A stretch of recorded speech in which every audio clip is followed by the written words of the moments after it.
we would be walking, in rural areas, Vrindavan or the Hyderabad farm, and Srila Prabhupada would see a sugarcane crop. Then he'd look at the on the top. There's a thistle on sugarcane.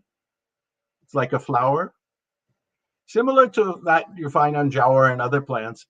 And Prabhupada would look and he says, "Oh, the cows, they love that." This is, he had this cow fixation, everything for the except food. He said, don't grow food for the cows, grow food for the humans. But I used to like to see when he'd have that special joy, to look at the Jai so Srila Prabhupada. any topics you would like to talk about?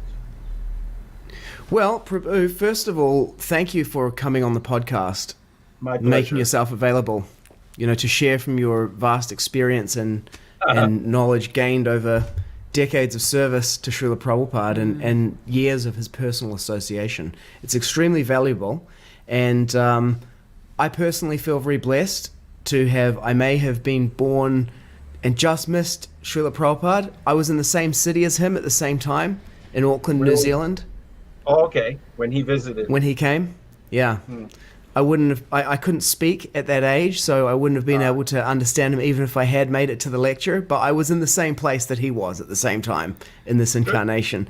Um, but to have to be able to have the personal, via the internet, association with personalities who have been in his personal presence is just an incredible blessing. Thank you. You're welcome. So I acknowledge you, Tejiyas Prabhu and Gaura Prabhu, disciples of His Holiness Srila A.C. Bhaktivedanta Swami Prabhupada. And perhaps, Prabhu, you could take a moment just to introduce yourself and create who you are for people who are watching, and for both my wife Dana Devi and I, who have not met you previously. Yeah, Yes. I so the in terms of what you just said, Srila Prabhupada's association, I'm writing a book which is nearing completion, but because of some actually minor health issues, which I can't get the help to deal with locally, what it is, I'm not quite finishing it. Most of the book is written, it just has to be final edited. So I have a version for the public, which tones down the things for the devotees. Even the things for the devotees, I'm toning them down. I'm coming to answer your question. Uh, because there were a lot of difficult situations, as there always have been and always will be, in terms of people in general trying to become spiritual and dealing with the public. So my book is not exactly no holds bar, but it's, the good, the bad, the incredibly beautiful, the incredibly ugly. But I try to, not make the bad and ugly too much, but I think it's valuable that people, especially I can say it firsthand, the different struggles that I went through, which, I actually didn't really mind them, but most people would find as like, okay, time to run away, even 1 or 2 days, of that journey. I was homeless in Delhi for 7 months, living in porches, barber shops, people's garages, because Prabhupada sent me there and I had no money and no one to assist me, but I still preached, So for me, Wow. Incredible. it was, it wasn't, it, it wasn't some issue for me. I'm not very, that type of thing doesn't very much, or at all bother me. It's just my nature is I'm quite, in most things, I have my issues, things I would like to run away from, but those things really, you know, I'm kind of don't exactly thrive on them, but I don't mind them. So my the book for the public, I'm calling it the reluctant disciple, because my first book, my first biography, which explains my little bit unusual path to come to pick up Krishna consciousness, is called The Reluctant Mendicant. And so, I went to India because in childhood I had this idea that, people live their lives, because most of the people around me were older, they're 50s, 60s, 70s. And so I heard life stories. And I didn't look down on them, but most people lived their lives and just kind of randomly went through life. Even people who got college degrees, like people in my family, they sought out a career, but they kind of didn't have a pole star. They didn't have a GPS, as we call it today. So I didn't use either of those, but I used the idea of a triple A triptych, that you're going to go on a journey and you should know where you're going to go. So I thought that life is a journey and you should know where you're going to go. Not necessarily you can exactly define it, but something that gives clear is that what is the singular purpose of this life. And from that, then everything else fits in place. But if you didn't do that, then, as I put it to some people, I said, when you die and God appears before you, what will you ask? Will you ask that you got the best thing in life and you want everything in this life again? Because if you made a journey and got where you wanted, then it doesn't matter if you go through all those difficulties, right? Because life is full of difficulties. But if they got you to the best possible destination.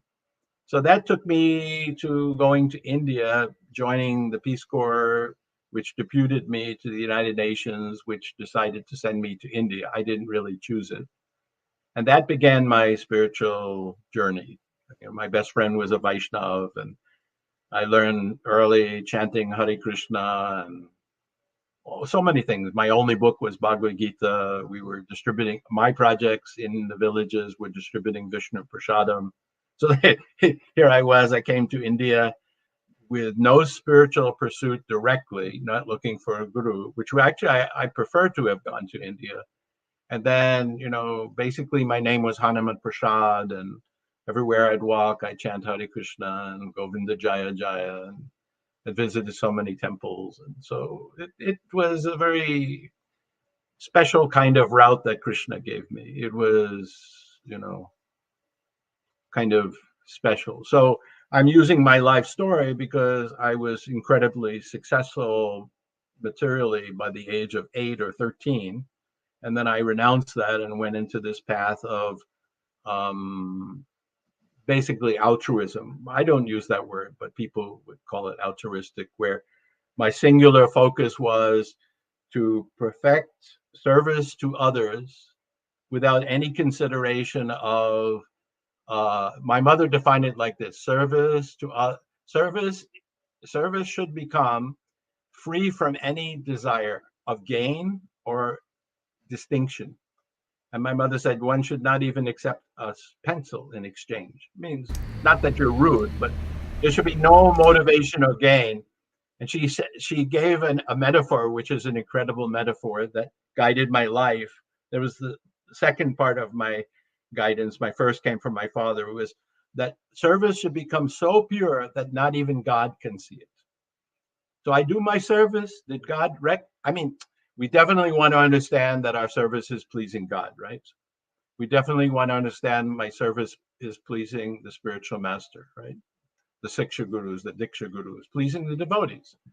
But the thing is that we're doing the service for the service itself. The end is the means. And when we get on that platform materially, and then we relate it to spiritually, it becomes very nice. This is the 11th verse of the 12th chapter, Krishna's instructions about developing selfless service. Anyway, so I got involved and I really wanted to find a spiritual master, but I wanted that, I lived in India. So my concept was influenced by the Indian idea of how you relate to a guru. You can hear me still? We definitely can, Prabhu, yes. Okay. So the Indian concept of guru is that you become a menial servant. And you come like the word in Sanskrit is namrata, means like very, Nimamrita means like almost nothing, right? You should feel before a superior, before your parents, before a superior, but especially the spiritual master, like, and Krishna, Nimamrita, like insignificant. So you go to the guru like his little peon, his servant, and your only happiness is to do that service, clean his clothes, you take out because in the village, you have to take out the night soil, and you give him massage, you cook for him, you clean his room. So like a menial servant. And that was my understanding of the 34th verse of the fourth chapter, which was one of my favorite verses. The Tadvidi paripratnana pariprasna seva upadakshanti. So you serve the guru, and when he's pleased, he'll explain to you the conclusion of the Vedas. So I had this idea that when I would find a bona fide spiritual master in a bona fide sampradaya, who was a bona fide Brahmin, who had understood the truth, that was a relation. And then I moved into ISKCON, not joining ISKCON. I had never read Prabhupada's books. I had just heard one class. And ISKCON actually in 1970, after returning from India, well, actually I saw them in 68. ISKCON frightened me, because I had lived in the villages of India, and we were trained how to behave properly before you go to India. We had 9 weeks of training, and half our group were Westerners who had lived in India, and the other half were Indians who from that area. So we're trained like, in what we call the achar. If a lady's in a room, you don't go in that room, right? And if I'm in a room alone and a lady comes in, the proper behavior is to leave. And the area that I was sent to, a man and a woman, unless I have some legitimate connection, they're never closer than 12 feet, unless they're in a group, right? Then a little bit, or if you're in public transportation. And even then, women were in a different section, either in the railways, they'd be in a different car or the back or separate, so that men and women, they didn't interchange much. Then I come back to the Hare India, from India to America, and I see the Americans, Hare Krishna is doing, with the kartals and the drums. But then they're in a line, one behind the other, boy, girl, with the hands on the shoulder. I think, whoa, like they don't know these basic things, So many things about them, Hare Krishnas, were a little odd to me. And the books, the Bhagavad Gita didn't have any Sanskrit, and the devotees didn't know any Sanskrit words, and I only know the Sanskrit words, and, so it took me a while. But then I thought, well, let me take a shelter of an ashram. Hare Krishna is what I followed. So I moved in, and then Krishna had his plans fulfilled. So then it was proposed, within 10 days, I was made the cook of the temple. That meant cooking 5 meals a day. In those days, hard work was the core. So, 5 meals I had to cook, and 3 or 4 feasts a week for 50 people. That wasn't my full-time job. That was my part-time service. So within about 4 months, I was asked to become Srila Prabhupada's disciple. But I had heard something, and I don't know if others have heard it, that Srila Prabhupada waited 11 years. Did you hear that? He waited 11 years after meeting Bhaktivedanta. Yeah, from his first meeting, it was 11 years later that he took formal initiation. So when I heard that about Srila Prabhupada, I thought, whoa, here's this person who's always been a pure devotee, such an amazing personality on the level of Madhvacharya. He waited 11 years. I'm not even fit to become his disciple, because in the Indian tradition, the Ramanuja and Madhva traditions, that we see still practiced in India, you even if Madhva was personally present or Ramanuja, you don't take initiation from them. You take initiation from their disciples and their disciples' disciples in the local villages, So they're kind of both things there. And you feel that you're a disciple of Ramanuja or Madhva. In fact, if you go to Udupi and people take initiation there from one of the Swamis or someone, they're brought before Madhva, and kind of like you're taking initiation through me from Madhva. So So they're Ritviks. let's not use that term. Yeah, I was being controversial, but I understand what you're saying. No, see, for It's the me, people say, well, what is your opinion? So my opinion formed, and I was ready to change my opinion if, Srila Prabhupada said differently and Shastra said differently. So when, I was there and Prabhupada waited 11 years, and privately I was thinking, whoa, taking initiation from Srila Prabhupada is like if I joined the Navy and someone said, well, today you're going to be the adjunct admiral, assistant to the admiral. I think, what are you talking about? So becoming Srila Prabhupada's disciple was like jumping over 50,000 levels.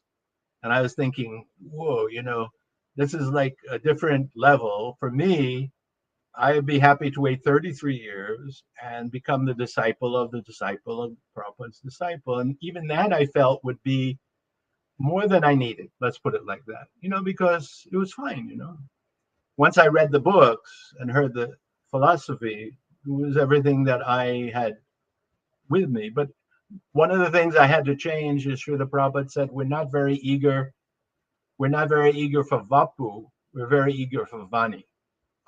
So on that, I did 180 degrees. So I immediately thought, okay, I wasn't wrong, but this is a better process. I will not avoid Prabhupada, but I will just serve his Vani. So, so when it was proposed to me to become his disciple, I told my temple president, Rupanuga, who I came to greatly respect. And when you respect someone, it's a little difficulty to deny them, right?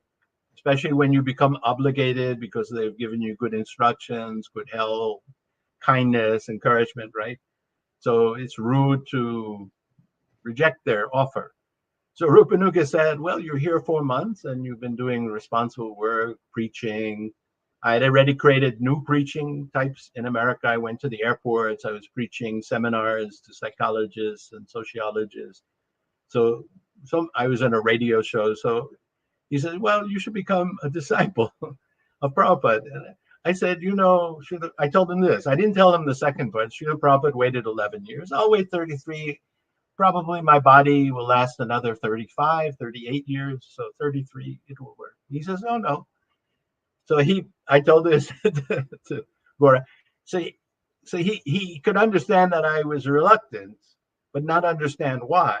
Because I didn't dare tell him, oh, Rupanuga, I'm going to wait, until you have grand disciples, because I knew that would break his heart. He was a very faithful disciple. And in the presence of your spiritual master, it's like cheating on your wife, or, it's like worse than that. You don't think I'm going to take disciples while your spiritual master is present, right? Maybe down the lawn, maybe, but never in front of your spiritual master. So I knew Rupanuga, he didn't understand the whole thing about sampradayas. Most people didn't.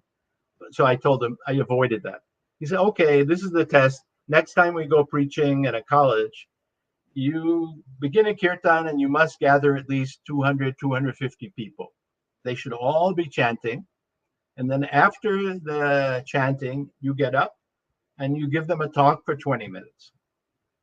After the talk for 20 minutes, then you open it up for questions and you take their questions and answer. And I'll be watching. And if you answer all the questions nicely, if you could gather those people, do you think that's a high enough qualification for first initiation? I was thinking, no, it's really not in my book. That's like, it's okay. It's a nice thing. We should do that. I said, there's a whole different plethora of things that you should have to be initiated. I mean, it's a very serious eternal relationship. But I had to give in. I said, okay. So therefore, I say reluctant disciple. So that leads into my association with Srila Prabhupada, the theme of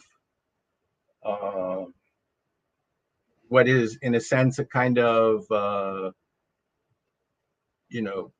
strange relationship. So my initial plan was to never be with him, not to completely avoid him, but never take an opportunity. I just was happy to do service. That was fine. Read his books.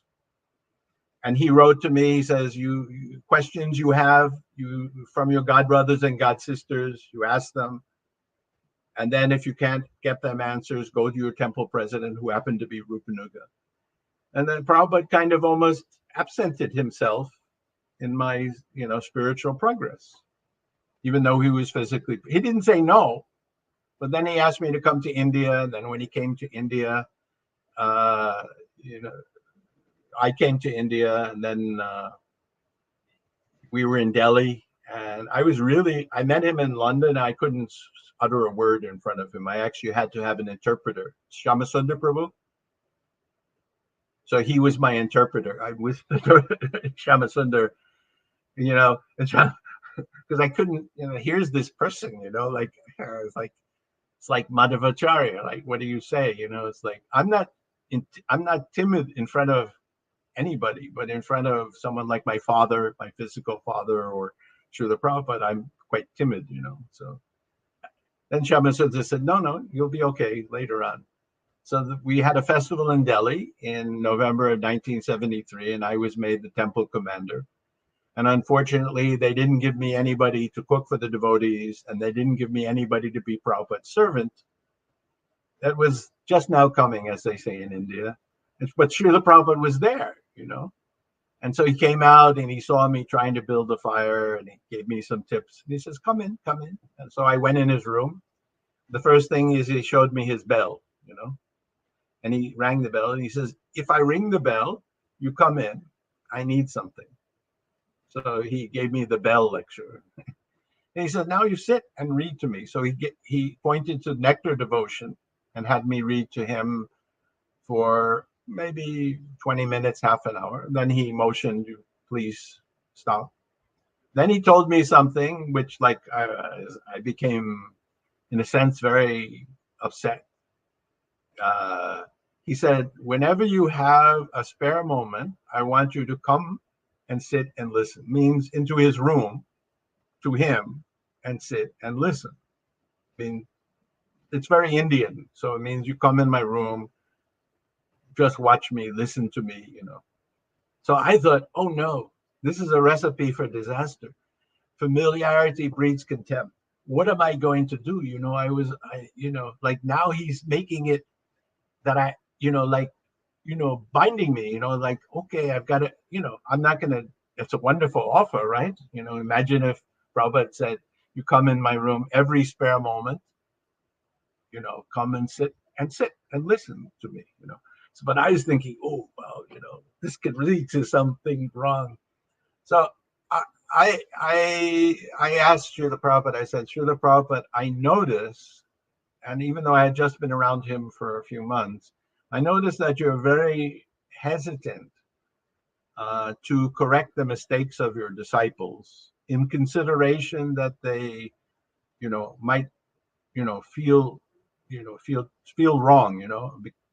So I said, but Srila Prabhupada, if you see any fault in me, even the smallest, don't consider my feelings. Please correct me. So technically, one need not speak to the spiritual master in that way, because that's the inherent relationship between any teacher, any guide, and the person being helped, right? That's the inherent, please show me how I can improve, show me what I'm doing wrong, show me how to improve. That's the inherent thing. But I thought, okay, he's asking me to be in this position. I need to have some checks and balances for my sake, that he should know that I really will encourage him to,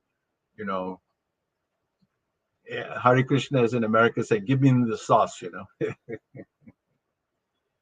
So then as time went on, he made me the temple president in Delhi. Then he made me a BBT trustee. I was one of the first two to be BBT trustees. And then he assigned me to be his coordinator for the Vrindavan project, and all that entailed, and his controller of accounts, and so many other jobs, all the visas for the devotees in India, all the import licenses.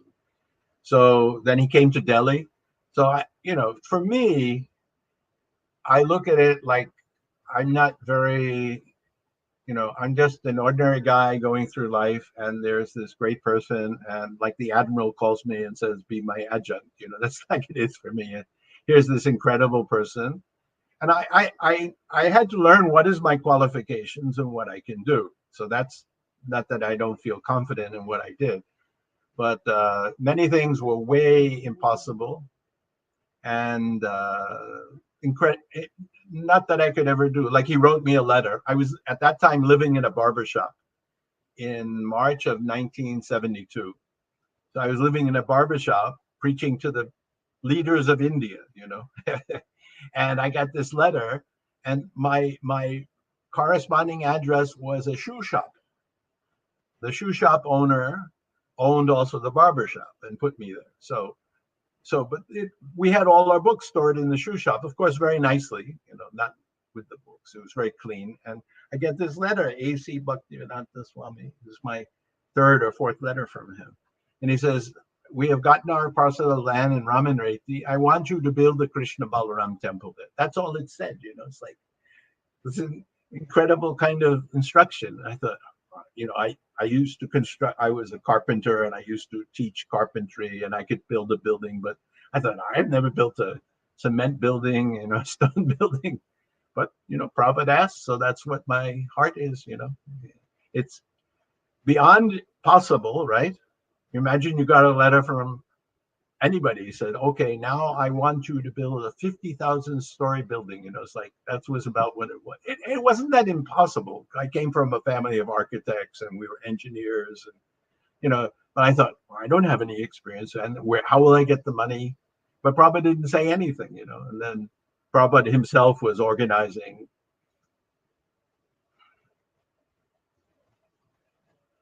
So he gave me all these assignments, and I was frequently coming in. And then he asked me to meet the members of parliament, make them member. And he came to Delhi 17 times to be with me, which is also crazy. When I write it down, I think, whoa, 17 times. Sometimes he'd be there 3-4 days. He'd go to Vrindavan. And instead of going someplace else, he'd come again to Delhi to spend 3 or 4 days with me. And we'd be preaching together. He'd give me new service, always new service. So I'll say this. So this mood of like not being scared of Srila Prabhupada, but not being awestruck, but like thinking, he was always, he did give me very strong instructions. And he would tell me what was on his mind about others as well. But there are certain kind of unusual and special kindness he showed me extraordinary. So it wasn't like that I didn't like to be with him, but just, here's a really great soul. So every time I met him, so I'm not sure what Gora told you, but I calculated that more or less I was with him 385 days, and he was with us, 100 days or so in Delhi. And then all the different reasons I'm coming in and out of his room, projects, we had programs in Delhi, people to meet. So at least 500 times I went in his room alone, and totally at least 1,000 times. And I was always thinking one thing when I went in Srila Prabhupada's room, even after all these years. And Gora was asking me when was the last time I saw Srila Prabhupada. This is a great person. And he's, after a little while, I experienced, his, even that thing, he said, "Please come in my room." And it was always actually, except, the little bit difficult, when he's slicing off my misconceptions or, pointing out my errors quite bluntly, always politely, very, very bluntly. Then other than that, it was another type of torture that I experienced. So I would go in his room hoping for one thing, that except if I had to talk to him, okay, Srila Prabhupada, here's your passport information, or we have this program, the car is coming, this man wants to see you, that type of, or about the checks or accounting or anything like that. I was hoping that this important person He does. He has so much important work to do. He's only sleeping maybe 2-3 hours a day, and he's busy writing, or if he's reading or doing japa, or whatever he's doing, he should ignore me. I mean, he's not in any rude way, but he's a very important person. So the last thing I wanted in the world was when I went in, even if I had business, right? Unless that business was very urgent, it could always wait. So here's an important person, and a very important person. He should just ignore me, and let, when he's free, I can speak. So the thing that aggravated me the most about Srila Prabhupada was this, when he was alone, except for 2 times, he would stop whatever he was doing, and he would give me 100% undivided attention. So this is extremely beautiful. It says a lot about his person. And I didn't think, anything negative about him, but I would think, oh, somehow, I've interrupted whatever he's doing, because he's, such an important person. He's, I don't, whatever he's doing, he's completely in relationship to Krishna. So one shouldn't interrupt, except for 2 times. And that one of those times when he let me just be happy sitting against the wall like a fly, watching him, looking down on the ground. I'd bow down before his feet. I would see the bottom of his feet many times, and I'd look at the bottom of his feet, but I never touched his feet, except once when he had us as a group bathing. Because, would you like your feet touched? Does anybody like their feet touched? Like, unless they're an egomaniac, So Srila Prabhupada is a gentleman, first and foremost. Leave aside his spiritual level, right?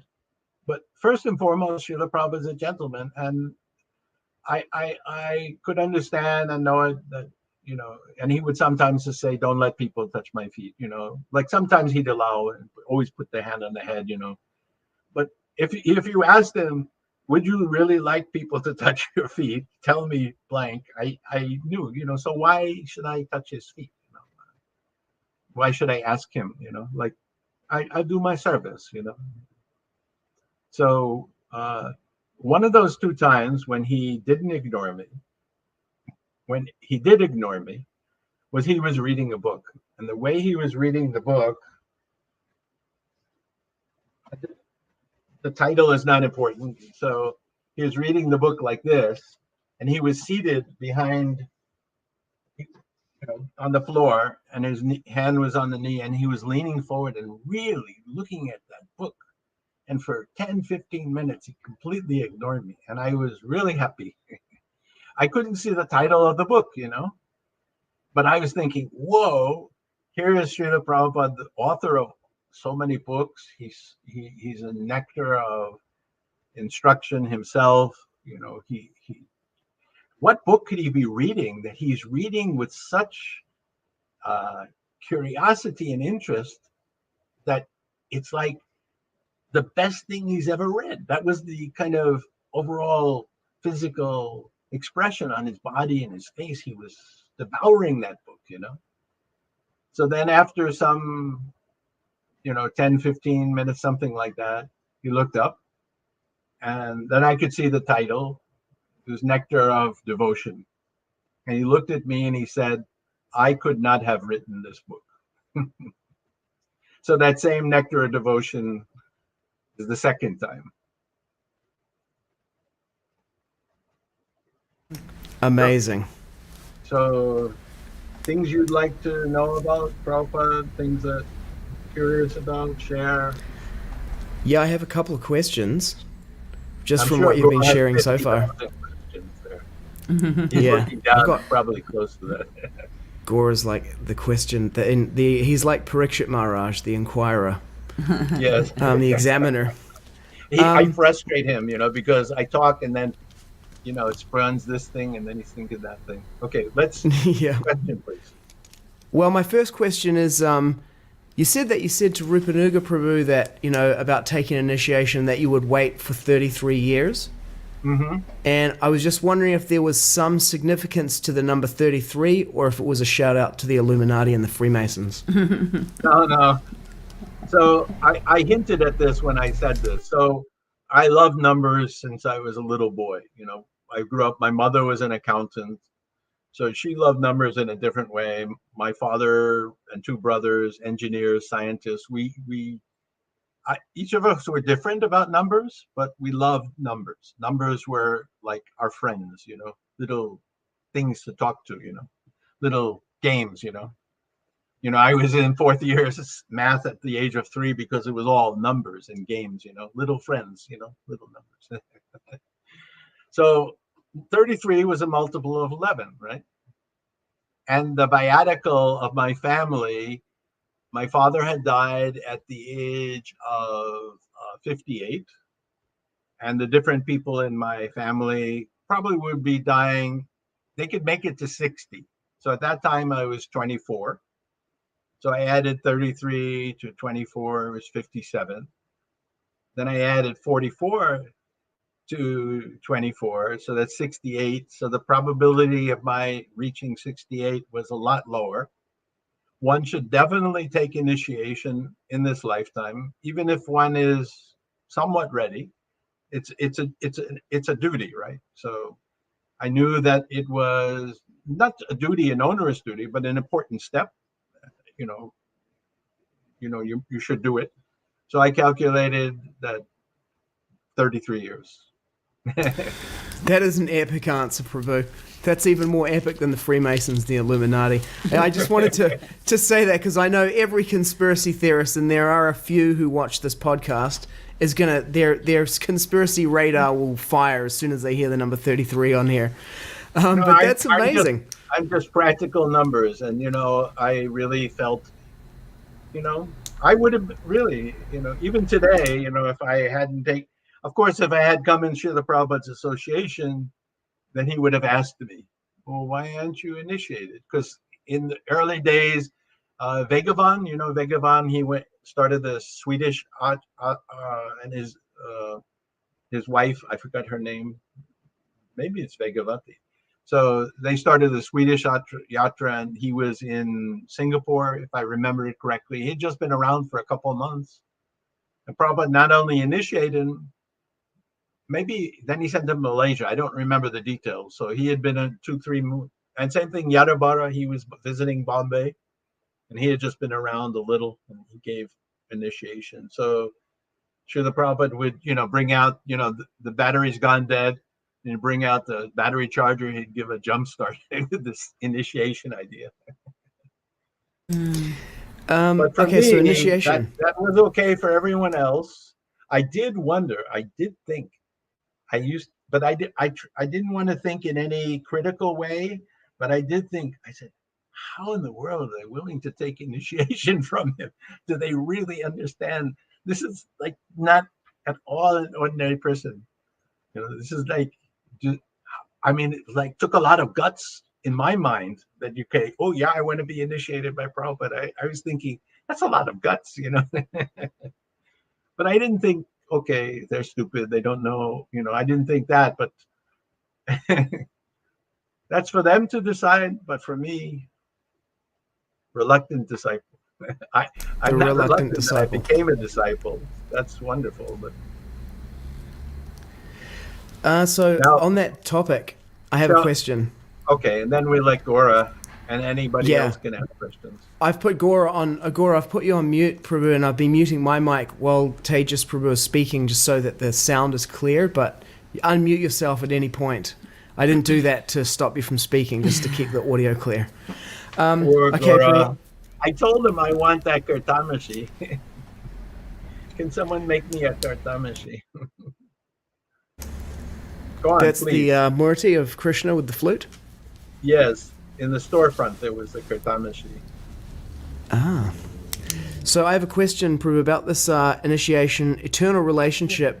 Also, I want to mash in the book changes conspiracy. You said you were a BBT trustee. Okay, so I will not comment on book changes. Well,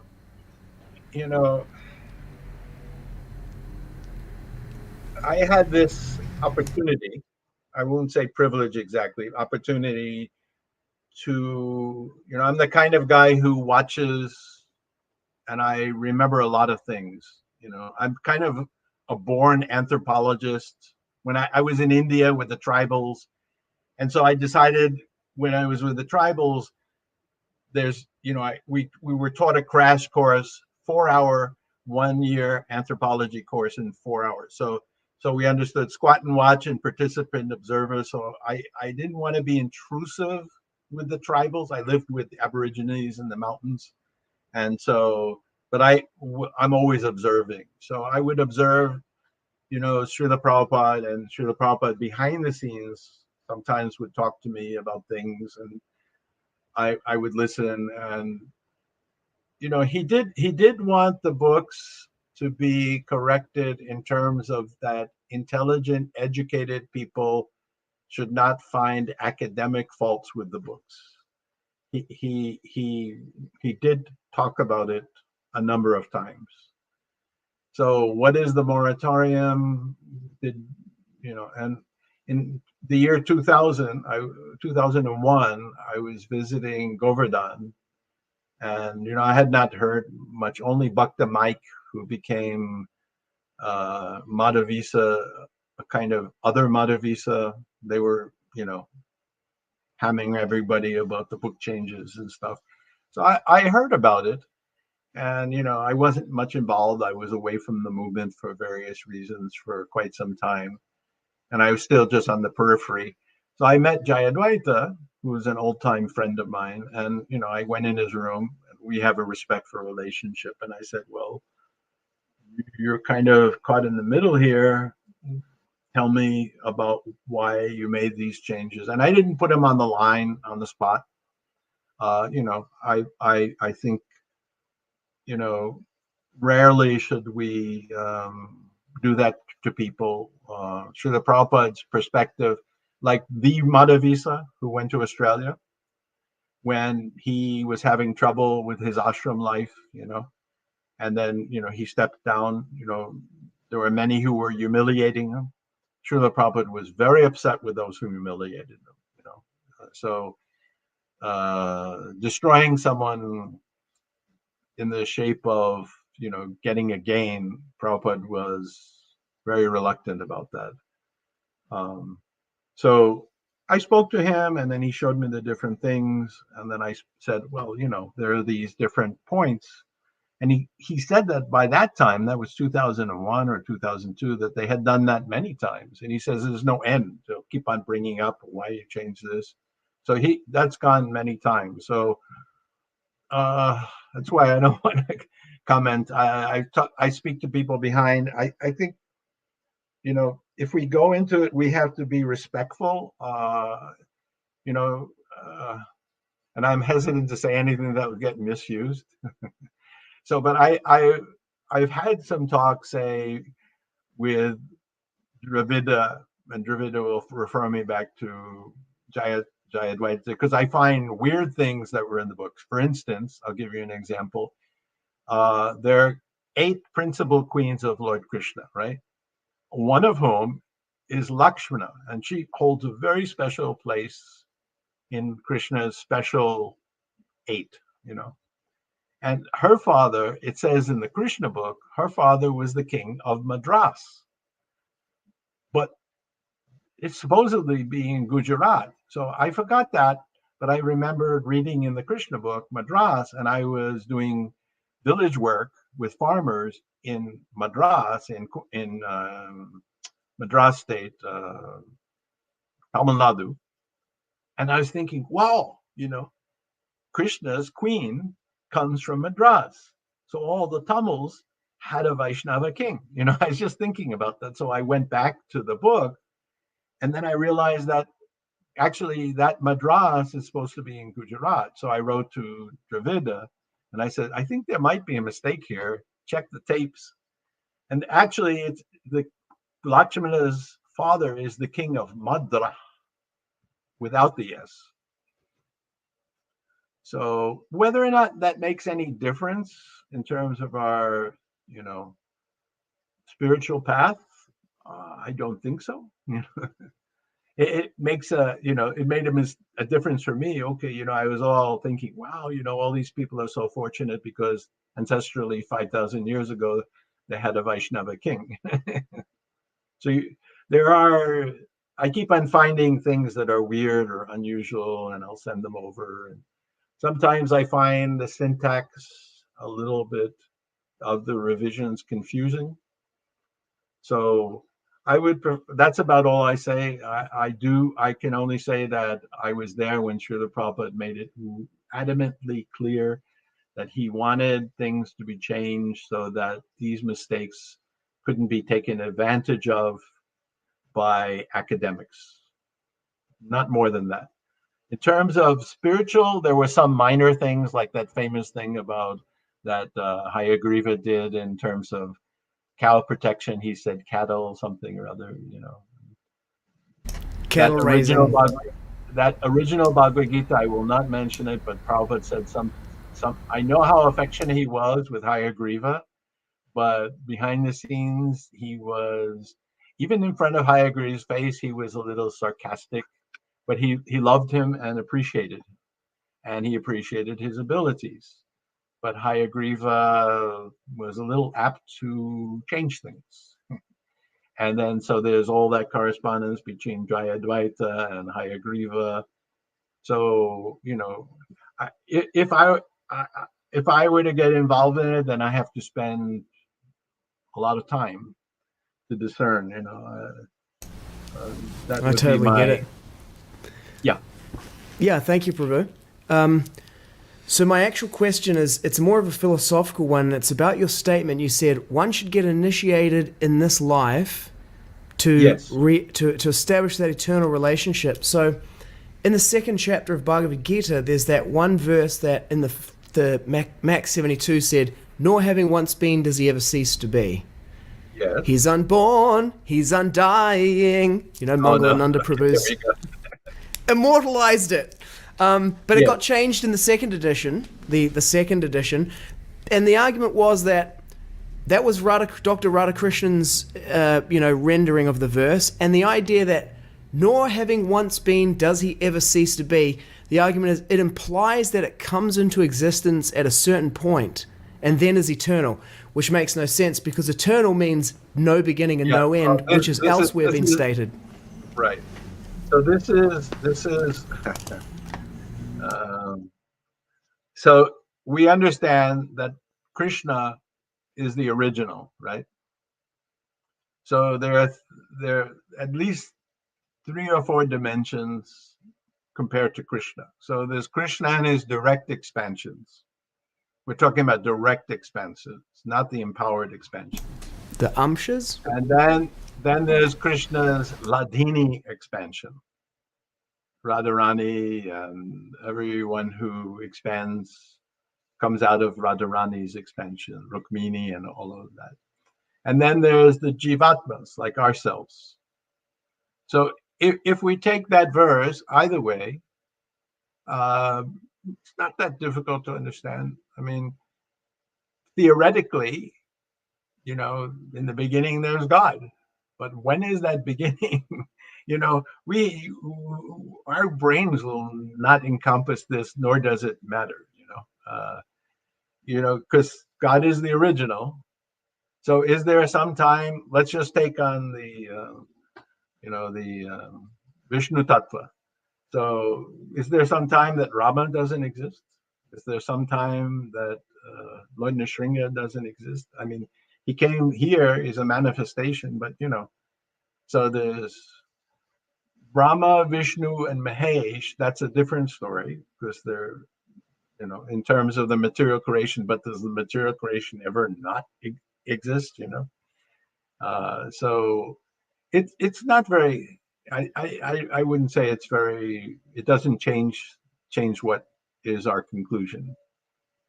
The fact is that I'll give you a little interesting tidbit. So because I had been in India, and I had been studious in a different way, not like I read Bhagavad Gita every day for years, and I memorized it in English. And it happened that I had Radha Krishna's translation, no purports, so I was safe, And Prabhupada's original translation is mostly that, some changes. And so when I had entered the temple, I, I understood that. And, I could see the differences from what I had learned and what was in the Macmillan, version. We had that little blue book at that time without the Sanskrit. Um, where was I? Sorry.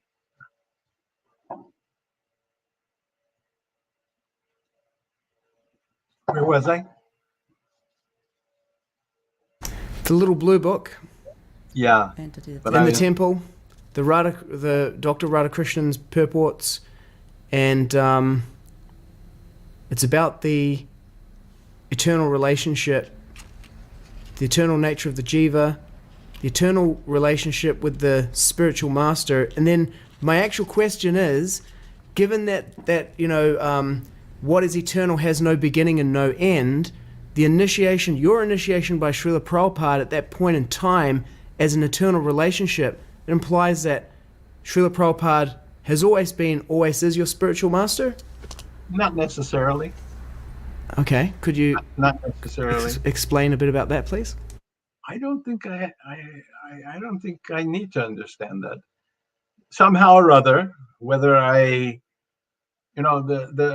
we as jivas have been in this material world really, really, most of us, I can say the vast majority of us, then there's a lot of us,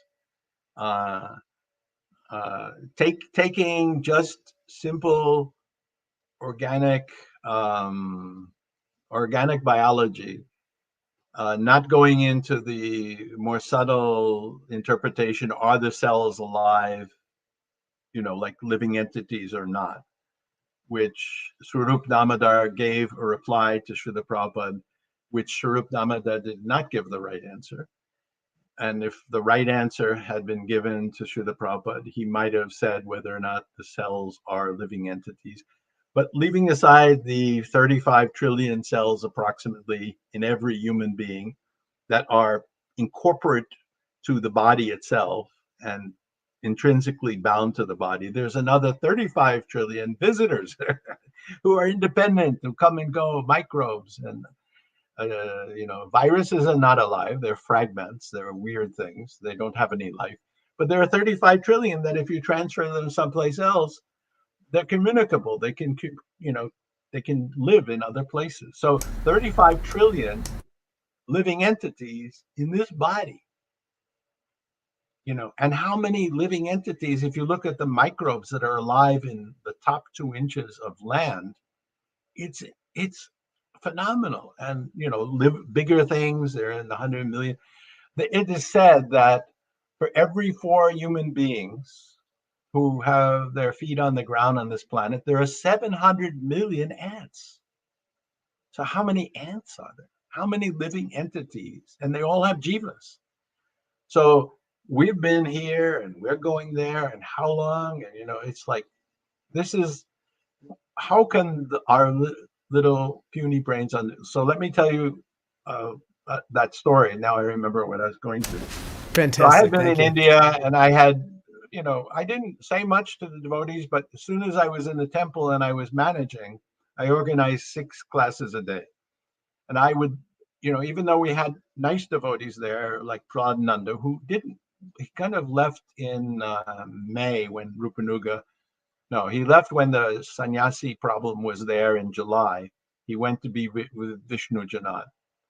So about that time, I expanded our classes to 6. And what I did is encourage the devotees. We didn't have Vedabase or anything at that time, but to develop their memories. And there weren't even good indexes in most of the books. And we only had up to we didn't even have a second canto of Bhagavatam. We were just getting them to cross-reference those books in their mind. So like, if something is in the Gita, where would it be in the Bhagavatam? Or if we're reading Bhagavatam, I would try to provoke devotees to think, have we read this in Nectar Devotions or Teaching the Lord Chaitanya? I didn't stop the class, but I encouraged that kind of thinking as we studied and read. So in this line, there was something that came up when the second canto of Bhagavatam came out. And there was the talk about the demigods, how the demigods control this and the demigods control that. So many devotees, and it was strange that devotees who didn't know that the other had asked me, they said, well, how do the demigods do this? How do the demigods control the opening and closing of our eyes and all the 330 million demigods controlling? How do they do it? And my answer was, I don't think it's very important. It doesn't change. It doesn't change the intrinsic important things that we need to do to avail of Krishna consciousness. So this went on, and then I got relaxed about being with Srila Prabhupada and, many things. So this was about 6 months into being with him. And in February because I started in August of 1971 of being with him. And so this is February 72 at the Calcutta temple. So I thought, another devotee asked me this question. And I felt, okay, maybe responsible, like I'm saying, I don't know, So I don't feel it's wrong to say, I don't know. And I felt that it wasn't an important question. So later things happened that helped me to. Oh, yes. One of the reasons I felt it was an important question, we were having a Bhagavatam class in Delhi. It was during the Bangladesh war. And this one French devotee, his name was Darsha. He had a very heavy French accent. And I've been told I don't do a good French accent. So forgive me, Frenchies. So the class had been about something else. And Darsha said, Srila Prabhupada, in the Nectar of Devotion, is talking about Stai Bhava and this Bhava. So he went on asking, and Srila Prabhupada was looking, and he couldn't understand what the heck he was saying. I was going to say, Prabhu, could you translate that to English for us? I know Gora speaks French, so he understood you, but we have no idea what you just said. So, but then he could do the imitation better than me. So then the devotee saying, "Oh no, Srila Prabhupada, he's asking about Stai Bhava." He said, "Stai Bhava." He says, "You cannot understand Stai Bhava," So that was the way. This is, first of all, it's a premature question, and it will be answered on its own, and it wasn't relevant. Many times when Prabhupada, we'd be talking about something, and then someone talked about something totally disparate. Prabhupada, let's talk about this. And then I'll come to a point after what I'm about to tell you.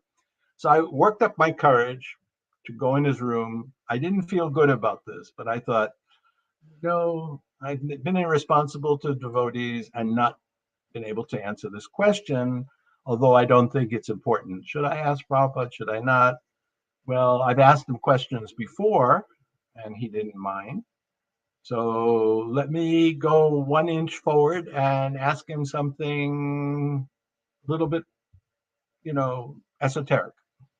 So I went in, and Srila Prabhupada is always very congenial. He was alone, and I bowed down, and I said, Srila Prabhupada, devotees have come to me and asked, how do the demigods, control? And Prabhupada immediately, I never seen him, well, once I saw him a little like this. I don't hallucinate. I didn't take drugs. And I was looking at Prabhupada, and his eyes became gray. And he was so annoyed. I would swear he's like the Brahma. He was commanding the Brahma Jyoti. He was like really annoyed, but he was very, when he would get annoyed, he'd be very paced and self-controlled. And this is what he told me. With your puny brain, you cannot understand the workings of the demigods. That was it. Then that was all gone, and we went back to other talks. So let me summarize a point that what I've done is create, there's a basis of my thesis, And there are things that Srila Prabhupada said that were very close to and very similar to what I'm about to say. So in our spiritual progress, in our spiritual association, in our doing our service, and in our reading and hearing spiritual topics, I feel that there's a singular guideline, which is two sides to it, to understand, is this the way we should be going, right? So the real thing is, what is the benefit to me or others, right? Spiritual benefit. So there's two sides to it. The first side is that by discussing this, by hearing this, by doing this, in what ways am I more alerted to the things that are encumbrances in my path of progressing in my devotional service? That's part A of the first thing, to become alert to those that are stumbling blocks. And the second part of the first part is the B, is that what can I do to remove those? Right. So the first part is the niyams, what are encumbrances? There's a Sanskrit word which I'm avoiding because I'm elaborating it as a word, the anarthas, but not looking at it that way. What's holding me back? What's obstructing me? What and how to face those if I'm serious student, and want to make progress in Krishna consciousness. How do I deal with those? Because I'm, want to get, something's wrong, and if I try to fix it, well, that something is wrong, then it's still going to be wrong. Like there's a disease in the body, unless you get rid of it, then you're going to continue to get that disease. So that's the one side, and the other side, which is simultaneously to ask, in what ways will this discussion or this activity or this understanding enable to me to increase my enthusiasm, to root my faith deeper and deeper, to gain those understandings in which I become increasingly attracted to Krishna. Because in the end, that attraction to Krishna is the penultimate, turning point. When we become attracted to Krishna, then it's easier to handle the first part, right? But they go together, right? So I kind of took that little idea and took it against everything that Srila Prabhupada didn't like asked, and everything he said, and everything in Shastra, and everything. To me, that's my guideline. That's my two sides. Should I go on with this or not? You can think about it or give me. Yeah, thank you, Prabhu. Thank you for entertaining my questions and empowering them by using them to illuminate essential spiritual truths about the nature of reality and the process of self-realization and attaining ultimately love of Krishna. I'd like to... we've got people who are watching live online are asking questions, and I'd like also to give the opportunity to Gora Prabhu and to Dana Devi to ask questions. Is that the Gora... Yeah, Gora loves Leela. I'm all about philosophy. Gora loves Leela. Dana Devi is extremely practical, so there's going to be some different questions. Okay, then let's take Gora and then we go back to Mataji. I don't hear you, Gora. First of all, can you hear me now? I can hear you now. Can you hear me? Okay. Now, first of all, I'd like to thank Tejiyas Prabhu for accepting my invitation. At the last minute, just a day ago, Sutapati Prabhu said to me, do you have anybody in mind that we could bring on for the broadcast? And I said, I just had a fantastic talk with Tejiyas Prabhu, and he's all primed and ready to go. Let me see if he'll do this. That's my problem. I'm always primed and ready to go. And I want to thank Sitapati and Dana for thank you for facilitating you. This is we have much to learn from you. So I have 9 questions and 4 comments, and you can take as little or as long as you like to answer them. No, it's not up to me; it's up to the group. So okay. Anyway, I'm at the mercy of Dana and Sitapati. I'm just here and just seated here, So before we began the broadcast, you were talking about lucerne, or a version of alfalfa, And I remember when I took the 4-season permaculture design course, I remember learning that alfalfa has a very deep root system, 20 feet. 20 feet, right? And that it's actually a great way to build topsoil if you mulch it. Yes? No, but the problem with lucerne is that you can't get rid of it. Oh, So if you plant, I've warned people, I say, if you plant lucerne, that's your field forever because the roots are so deep. wow. That's why it's so good. So it's a double-edged sword, but it's so deep. You know, you could do things, and that's a whole other discussion of special ways of green manuring and stuff. You can do something, but it's basically once you set it there, that's what you should keep it as. You could intersperse things for some areas, but it's worse than a weed. But that was the beauty of it, you know. It changed that, and mass transportation and refrigeration changed the whole concept of development of the dairy industry. Anyway, When I took my 4-season permaculture design course, my teacher Shanti Kasera, coming in the lineage of Skyhawk, uh, he he told me when people would come to his 50-acre place called the Living Center, they would ask him, "What are you growing here?" And he'd say, "Soil." And so I'm just wondering, by growing fields of lucerne, is that like growing soil? You're developing rich soil, and you can use that in other ways. no, yeah, I mean, we can't take his point completely abstractly and apply it to a whole concept. Here's a rule that I would give. You know, let's say that the United Nations or some country or some particular county said, okay, okay, you be our agriculture advisor. So first of all, I'm not going to get ever worried about too much details, but I believe in singular principles that if you apply it correctly, it prevents many things. Same thing. It one or two, and this was Srila Prabhupada's genius. One or two ideas that if you infuse them in people's already existing capabilities, like there are already very many very good farmers, right? They, the caste or the jati or the varna that we have, this is given to us, and how we get it is quite complicated. That we become embodied in this way, but it's there, and you'll see that people who have that same tendency, some of them are super excellent in their ability.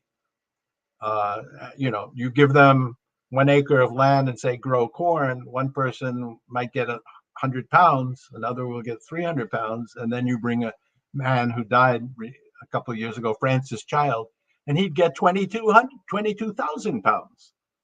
So that they use chemicals or not, that's not the issue. Is all the same things considered, some people are just empowered. So the idea is to take those empowered people and give them one or two ideas that will rectify the situation.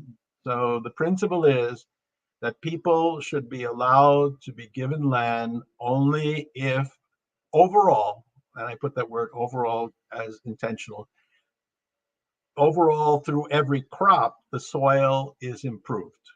The land is improved. Overall means there are some crops, for instance, tubers, which deplete the soil of a lot.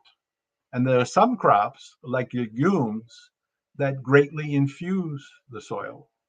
So we have different types of cropping systems, since you brought it up. One of the cropping systems is in terms of rotation. One of them is in terms of, you know, everyday edibles, vegetables. So we have a system of 4, which are very logical. But I don't want to go too much into that. We can have a farm class. and But the basic thing is that, you build up the soil and then it gets depleted. But even when you're depleting it, like if you're doing roots in soils that are red soils, which are a little hard red soils, and when you go roots, what you're doing is, even if you don't do deep plowing, you are pulling up the soil, right? turning it over because there are roots in it. And so when you're putting roots, whatever type of things that go deep, you're pulling it up, and when it's red soil and it's exposed to the sun, then potassium is released in those red soils. Yes, potassium or phosphorus, sorry, one of those. So, the soil itself has its own nature, which you can release, but not all soils. So different soils, you have different rotations so that it's self-fulfilling. But the general thing is, previously, there's a great book called Primitive Properties by Emile Lefebvre. There are many things. So previously, land was not owned. I mean, there are many places like Europe where they tried to control the land, but land was pretty freely used by the people, and different systems of tithing were there. Like in Holland, all the way until fairly recently, nobody owned the land. You leased it, and you gave a share of the crop. So that's another thing. But the whole idea is don't let people destroy the land. Once it's good, but the problem is it's been raped. Sorry for that word. But, Okay. yeah. Next question is, you were saying, Srila Prabhupada said, you can grow food, but don't grow food for the cows. Yes, I hinted at that. Okay, I'm trying to understand that. Okay, so let me give you the pithy few words description. So this is after many times, and one of the things I love the most about being with Srila Prabhupada, where I wasn't scared to death, and he was just rambling on, and that very much I related to my father, was that Srila Prabhupada would put in a few words something that I could unpack for the rest of eternity. So Prabhupada mentioned a few things, and he was underneath the tree there in the Hyderabad farm, and I would go and meet him many times, and just sit there, and then he would talk. So he was just talking about two things on that day, and he was sitting there, and he says we are going to demonstrate here, and I'm not sitting in a way you could see, but he patted his lap, how to live in the lap of material nature and depend upon Krishna. So that was his, if you want to know the crux of the motto of the farmers movement, which is Srila Prabhupada's, say last evolution of the way he talked about the farms. He called it the farmers movement. To me, I don't know who, actually he was going to do this himself. He started in Gujarat. So the farmers movement, getting the farmers to farm, right? Doesn't take much brain, right? There are people who are already good at farming. So we should work with them so that their farming doesn't catapult them out of the villages, but enables them and others who depend upon them to stay put, right? So like in one of the businesses I became fairly expert at was, property development. And the rule was, if say a factory was going to be built in an area, and I'll come back to the other instruction of Srila Prabhupada in a minute. So if a factory was going to be built in an area, then we knew that all the property values would go up, because for every factory worker, there would be something like 4.3 other kinds of workers. I don't know where that 0.3 worker looks like, some portion, who would be in that area, providing ancillary services, and services and all types of other commodities, So that was growth. So it was natural that there would be more people.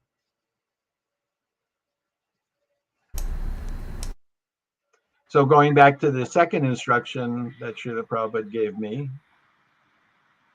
So if you have people who are farming and they can stay there, then other people can stay there, right? But if the business changes and it's an off-site model, then they move off-site, right? Simple, right? Village, self-production, self-consumption, stay. Move the production away, leave, right? It's fairly simple. And the other thing that he was talking about, which relates to what you were saying, is that he says the beauty is the cow eats what we do not. It was kind of out of the blue in a sense. I mean, he wasn't talking anything else about the cows.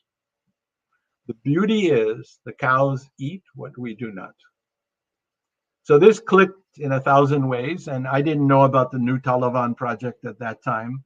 But if you look at the where I happen to be, Nityananda, who founded this place, and no disrespect to him, but he's not exactly, he's more like a city slicker who tried to establish, buy land and show off how many acres they bought. And if someone had asked me should you buy these land, I would say probably not.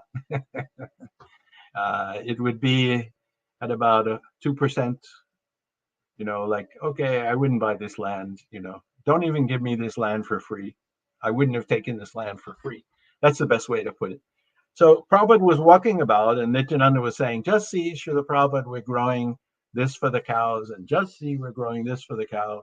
And Srila Prabhupada said, and what are you growing for the humans? So when I heard that, and I mean, it wasn't the first time, but when I heard that and I put it together, like other things with what Srila Prabhupada said, the beauty is the cow eats what we do not. And previous to that and after that, and in his books, he would talk about, and I saw that myself living in a very, simple, original village situation in 1966, in which I observed so many things. So you produce sugarcane. And when you produce sugarcane, besides those classical tops that Srila Prabhupada had his great fascination about how much the cows liked it, he something about that. But the rest of the sugarcane, the bagas, that besides that can be used in the soil by burning it, that bagas, the cows will chew it, and they have such a stomach because they have 4 stomachs, and they have these fantastic, the bagas. And then if you grow heritage wheat, for instance, not hybrid wheat, or this special kinds of wheat, but if you heritage wheat or heritage rice, those stalks, although they're not the best thing in the world, they have nutrition, right? And if you grow oil seeds, so then you crush the oil and you get oil cake. And so Prabhupada at different times would relate to that, and he'd make comments. Different times I was around him, and I'd notice in his books, he wasn't like making a whole documentary about it, but he'd mention, and I had noticed that in the village. We just kind of gather up different things, like when you're taking the rice. So after 1 year of storage, rice is husked in India. They don't husk fresh rice. So after a year, then you have that bran, especially when it's hand pounded. So it's only the bran, the very top. So you give that to the cows, along with, the oil cake and the different things that are waste products, right? You have vegetables and you're not going to eat the skin. Guess who really likes and can digest those skins? Unless they start to feed them grains. Like we have cows here in New Taliban. You bring them a piece of broccoli, they don't want to eat it. These cows won't eat good things, You bring them a carrot, they want to eat it. I mean, anywhere else in the world, if you take an apple, apples are not good for cows. I don't know if most of you know it. Apples, the Amish told us, not me, but Kesha Bharati's good wife, who left us, a fantastic Mataji. So she gave me a crash course, very nice. She took me under her wing and Gitanagari, and she, trained me how to do things with cows, how to not be afraid, and So if you take an apple, that cow will grow. She said, but Amish, they don't let too much because it will dry up the milk of the cows. Apples, not so good, a little here and there, They go, you ever show an apple to a cow? Man, you can make that cow walk 50 miles for that. Just keep It's like the classical carrot for, the donkey or horse, Apples love it. Their eyes will go in circles and their tongue. You know how cows, when they like it. So the cows we produce for humans, we can have grazing lands and everything else, but if you're in a situation where you don't, the byproducts are ample. Look at corn. When you grow an acre of corn, you know how much byproduct there is? There's what 12,000 pounds of byproduct in an acre of corn. They love that the cane, the stalk, and then the husk. You give them the husk, and that they can eat it all. They love it. Chop it up for them, mix in a little molasses, and mix in a little bran, little oil cake. So no extra endeavor. So I guided the Hungarian Yatra for their farm in terms of the practical aspects of the farm. I visited some 15, 13 times. I stayed. Beginning it was like a few days, then it was like 2 weeks to 2 months. Most of the time 3 to 6 weeks. And I'd be with all of the devotees all day, and the farmers. I would meet them twice a day and I'd give them classes.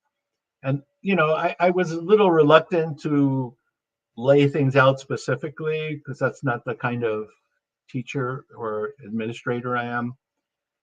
So I like to give an idea and a person understands it and then applies it. So I told them this story about Srila Prabhupada and that we should not feel that cows are a burden. The Sanskrit statement is gavyam dhanavam. So dhana means wealth, dhanavam, that which gives wealth, and gavyam, by keeping the cows. We can say cow protection, but by having the cows, they will give us prosperity. So I explained to them Srila Prabhupada's principle, and they asked me questions, and I gave them some little hints about different things, little bit, but they're all quite intelligent and hardworking. So I think it was by the third or fourth visit that the head of the agriculture and the head of cows, we were going together. And they said, Tejas Prabhu, you would be very proud of us. And I said, really? I'm always proud of you. And they said, now our cows and bulls pull their own weight. Means that if you're keeping the cows, if you're keeping the bulls, your experience will be that we're not going to exploit them. But at the same time, they will give us much more than we're giving them, and they will not be an economic burden. And I also told them about one story, which is my own allegory. Is if I'm in a seminar and I'll ask, who's a grihasta, and how many children do you have? And so, most grihastas only have 2 or 3. I said, so now I want you to imagine being a grihasta and having 10 wives. Sorry, Mataji.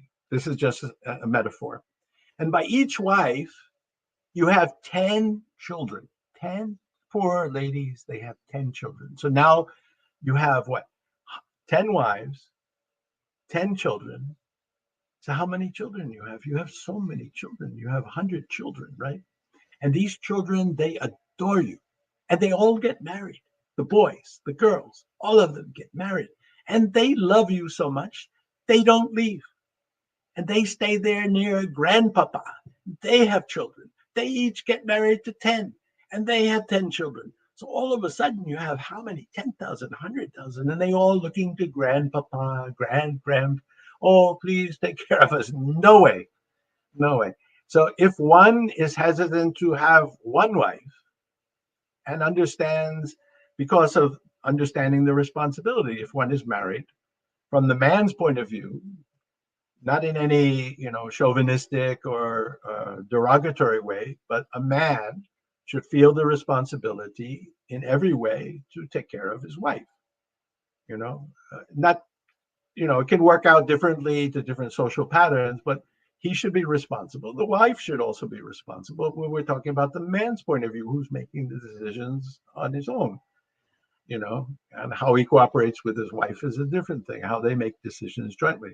So you're getting a cow, and then you're thinking, well, I'll just go on making milk by having more babies. Whoa. I mean, having one cow, one should understand the repercussions and the long-term downstream responsibility.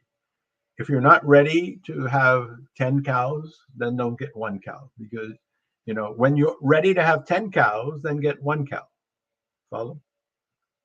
Because mostly to get milk, unless, cows can go on milking for 3 years. In Hungary, we had cows that spontaneously gave milk. Yep. Wow, that's in Krishna book. It talks about that. Yes. And seeing Krishna. I've had a number of friends. There's one devotee, I forget his name. He was in Gitanagari, and he had gone to India, and I had met him in India, and then he and his wife invited me to come to Gitanagari. They met me in New Vrindavan and took me to Gitanagari, and then we were there, and he had been gone a long way, and someone had been keeping his cow. And then, so they brought the cow back, and this is the first time the cow is seeing this man, and, they had such a great relationship. That cow was like a puppy dog. It was a big cow, and it was dancing back and forth, running to him, but it wasn't just running, it was jumping here, jumping there. It's like, and this guy, I'm looking at it, what's going on? And then so you should come up. And so that cow, a few days later, she gave that milk, the first milk when a cow gave birth, but she wasn't pregnant. Just out of intense love for her master, she gave milk. So amazing. This is not our standard, but it gives a point of the relationship between the person who takes care of the cow and the production of a cow. Not to exploit the cow. If it doesn't give milk, that's still a cow for us, right? But the more, when we really care, like when we care for people, like one of the most valuable things I learned from my father was something he never told me, but he told me in between the lines. So this is a funny story about me. My father, he was, if someone met him, they wouldn't know his intelligence. He was externally a very simple man. Well, I knew him when he was old. He was 50 when I was born, and we had I was his third child, and so by the third child, you have a different relationship. My other brothers were 8 and 16 years older, so I was his special baby, and so he took me under his wing in little funny ways. And when I loved him. I adored my father. So when I was 3.5, he decided to teach me mathematics by making a series of games. I didn't care what my father did. I just loved being with my father. This was my original Prabhupada. And I don't mean that in any derogatory way or bringing Prabhupada down to that level. This is my original Prabhupada. I mean, I didn't care what my father did. I loved being with my father. And so, you work 6 days a week. So Saturday afternoons, he would spend some time with me. And so he said, okay, let's have a game called math. And so for 20 minutes, he'd tell me the game and let me play for 20 minutes. And that would be one standard of math in 40 minutes. So he was a brilliant teacher and I was a submissive student. So if we have a brilliant teacher and we're not submissive, that's in full. And if we're submissive but don't have a brilliant teacher, we don't get as far. So you should have both. So he taught me, and then so the 5th week came, Saturday, and wow, he's gonna spend some time with me. And so I went to my father. I said, so what's the next game? Because it was all gameplay. And he said, no, the games are over. And I thought, oh no, this is terrible. It's so sad. He says, don't worry, I teach you another game of math. So that game of math is called business. So, I'm just like a really small boy. I'm like, and I would always, if I show you a picture of what I look like, I was like always, blonde hair, blue eyes, freckles, and, all that. And I was always dressed immaculately. I was a little person, I was like 36 inches tall, like nothing, And he's teaching me math. And then he said, now we're going to teach business. He said, business is that Siddharth has something and Gora needs it. And Siddharth, if he wants to sell it for $5 and Gora is ready to pay $6, that's business. The difference is called profit. So when my father said this word, that there's $1 difference, at first I thought, this is terrible. This is my father. He's my hero. He's telling me to cheat Gora. If I'm an honest person, this is what I thought inside, If I'm an honest person, I'll say, Gora, it's $5, but for my trouble, can you give me something? That's what I thought. But, my father. So I went out and I bought something from somebody. I borrowed it, I sold it, I made $1. This is 1950. And then, so on the 6th weekend, I met my father and I said, I made $1 this week. So this is the beginning of my spiritual life. This is when Srila Prabhupada and Lord Krishna spoke to me through my father. So my father said, that's very nice, but you should know one thing. And this is right out of, he didn't know this verse from the Gita, but this is right out of the 29th verse of the 5th chapter of Bhagavad Gita. My father said, you should know one thing, that whatever you get in life is the grace of God. That was the most ominous and stupendous thing that anyone ever told me, even to date. That whatever you get in life, is the grace of God. And my father, he spoke like Srila Prabhupada, actually. He'd speak slowly. It wasn't that I was young. He just spoke slowly, clearly. And he let it set in. He says, and therefore, you should use at least half of what you get in God's service. Then he paused, and I was thinking, whoa, this is quite amazing, And I'm still carrying this instruction with me, this 29th verse of the 5th chapter without calling it that. Then he looked at me, and here's this 55-year-old man, super genius. He was supposed to work with, who was the guy who developed the atomic bomb? Oppenheimer. Yeah, my father refused because, anyway, out of ethics, he was going to develop the hydrogen and neutron bomb because my father had that kind of genius in chemistry. So here's this man who has that kind of brain, but he talks to me as if I'm his equal. And he said, you can use your own good intelligence, how you can serve God. And he said, but if you like, I can give you suggestions. So from the time I was little, my father didn't talk down to me. He didn't leave me stranded, but he approached me as if whatever competence I had, that he would invoke it by giving me little guidance and allowing that to come out. It's incredible. So this, even though he didn't say it, there was nothing mental, there was no, challenges, and you can be everything you can be. But all of the dealings that my parents had with me, some of them ridiculous, actually. Some things you would never want a parent to allow their children to do that, what I was allowed to do. But, I could not understand that I had the capacity to do it, and I had someone to back me up if I couldn't, right? So that's so much, dealing with children, not like they're dummies. And see, this is the problem with modern education. So modern education, compulsory education, and the format of education, it took many years, and there's a whole history of which I'm fairly erudite on. And so previously, education was a practical phenomena, and there were some few forms of formal education, whether it be Gurukul or later on the military academies or, priestly things like Harvard or, other Notre Dame, whatever it was. There were, the leading classes, they were trained up in culture and in their affairs, but their basic skills did not come from that. They were already skilled. But then they took education to kind of fit people into a mold.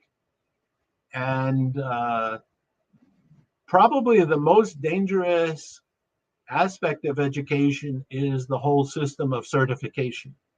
So basically, in a rural life, if you go and live in a village, or you live like I lived, So, my parents expected that I could be capable of, they understood I have limits, right?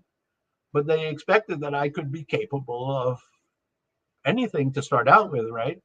Although not ridiculous things, right? So then I was presented with that, and either I succeeded or I failed. I tried, got guidance, right? But the modern education basically takes a child and says, right now you're zero. And we see this in modern English, that why do you get an education? And one of the worst things that people say is you get an education to become someone. Have you heard this? You Like to get an become a doctor education. or to become a No, lawyer. no, no. Well, just leave it to that sentence. Leave the what F off. You're going to get an education to become someone. So in my mind, my 3.5-year-old mind, I was already somebody. So all of a sudden you take, and I mean, I didn't need, I mean, I going to school had a purpose, but I didn't need to go to school to become educated, nor did I have homeschooling in the normal sense. And people worked in farms, they became very good farmers. People worked in households, they became very good at that. Carpenters became very good at that. So they didn't need to go to school to learn a trade, a vocation. But then we tell them, no, no, no. You're not capable of anything. You have to become someone. You have to make something of yourself. So that means I'm right now nothing, and I have to make something of it. If you don't go to school, you're not going to go anywhere. You have to become somebody. I mean, look at all the insidious comments, unspoken. They're spoken by some people, but unspoken in the whole system. Then you go and then you take a test made up by somebody. And I can tell you that most of these questions, they're not functional. They're really not functional. Who knows why they make those questions? And To make then money. no, no, not really. The people who make the questions, they have some idea in their mind. I'm not saying they're good or bad, because I've known many educators. I've known people who were head of colleges. So I don't look at them that they're bad or good. I look at, okay, they're doing this, and most of them don't think why they're doing, and they just go along with what eventually came. And unless you go to the history, there's a book called The Hidden History of Underground History of Modern Education. It's a really clumsy book to read through. It's 1,000 pages this size and very fine lines, and he doesn't give any. There's no glossary, but it's a good book if you want to go through it. But it's not necessary to go through it. I'm giving you the summary of that in other books. So you're basically Yes. taking people and saying, okay, without this, you can't be successful, or you can just work for $10 at such and such place. So we're creating a caste system, and we're creating a grade system, and better grades means better success. So it's not exactly that somebody's intentionally doing this, like totally maliciously. It just becomes a system. There was malicious intent, and there's a whole history of that malicious intent. But the everyday person, even if they do homeschooling, they're not getting it. Homeschooling is a bit better. But this idea of grading and how much it denigrates the self, and how much there's a special kind of denigration, which it goes with. There are two senses of existence. One sense of existence is my sense of being. What am I? Am I complete? Am I able to be naturally happy? If you see any children anywhere in the world, especially places where children are not abused, where they feel safe, and you watch the children, they're rambunctious. They think they can do anything. They think they could fly. You have to be careful. They might jump off a roof. They go out and they'll play. I've traveled all over the world, and because I'm always watching, I've watched children playing. I don't separately go, but like there'll be a Hare Krishna function, right? So I travel to 75 countries, Hare Krishna, and something like that. And I go out while the adults are doing all their thing. It's not for me, big crowds. So I'll go out and see what everybody else is doing, what they're doing, wandering around. Then you see a whole bunch of kids in a sand pile with rocks and things, and they make games. out of nothing, and they're happy. But then we weed that out of them and teach them without, you have no right for that sense of being. And then after we've stolen it, we say, okay, now we're going to tell you how to be happy. You do this, you go to psychological things. Yes, I'm happy. It's okay. But it's natural. Why you destroy that? Why? I call it as one. There are four nails in the coffin of traditional life, and the second nail is education. When you put that nail of education, two things are sure: the person is going to lose their sense of being, and other people will not give them a sense of belonging. Because your sense of belonging, your acceptance is according to your level of, your caste within this economic system. Prabhu, And it's very sad. Very sad. I'd like to sneak this question in from one of the viewers here. Okay. Sorry to jump in front of you here, Gora. This is from Niche25. It relates to this. He says, Tej said he became materially successful by age 13.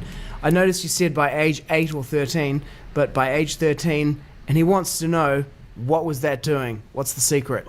Okay. So there was one impediment I had. So my father started me on this course of business, right, at the age of 3.5, but I didn't do much with it. But when I was 8, my father did a few things which were uncanny. The undangerous part of it was he gave me a printing press, a tiny little printing press. As there were 2 birthday presents he gave me when I was 8 years old, 8 or 9, something like that. And there was this little tiny printing press. So I thought back to my father's instruction about business, and I thought, well, it's time for me to invent a business, because my brain was being trained how to invent things. We had a very strange family. Our dinner table talk was, my mother would ask me to tell stories, to create a plot, characters, and to make. And my parents and brothers would say, create an invention. So it was very strange kind of people. And then my father gave me this printing press. So I thought, oh, let me make a business. So at that time in America, there was a TV show, Have Gun Will Travel. I don't know if you ever heard of that in New Zealand. There's Gunsmoke, Gunsmoke. Huh? Paladin. What was that, Gora? Paladin. It was Gunsmoke was the title, and the Paladin was the hero. Right.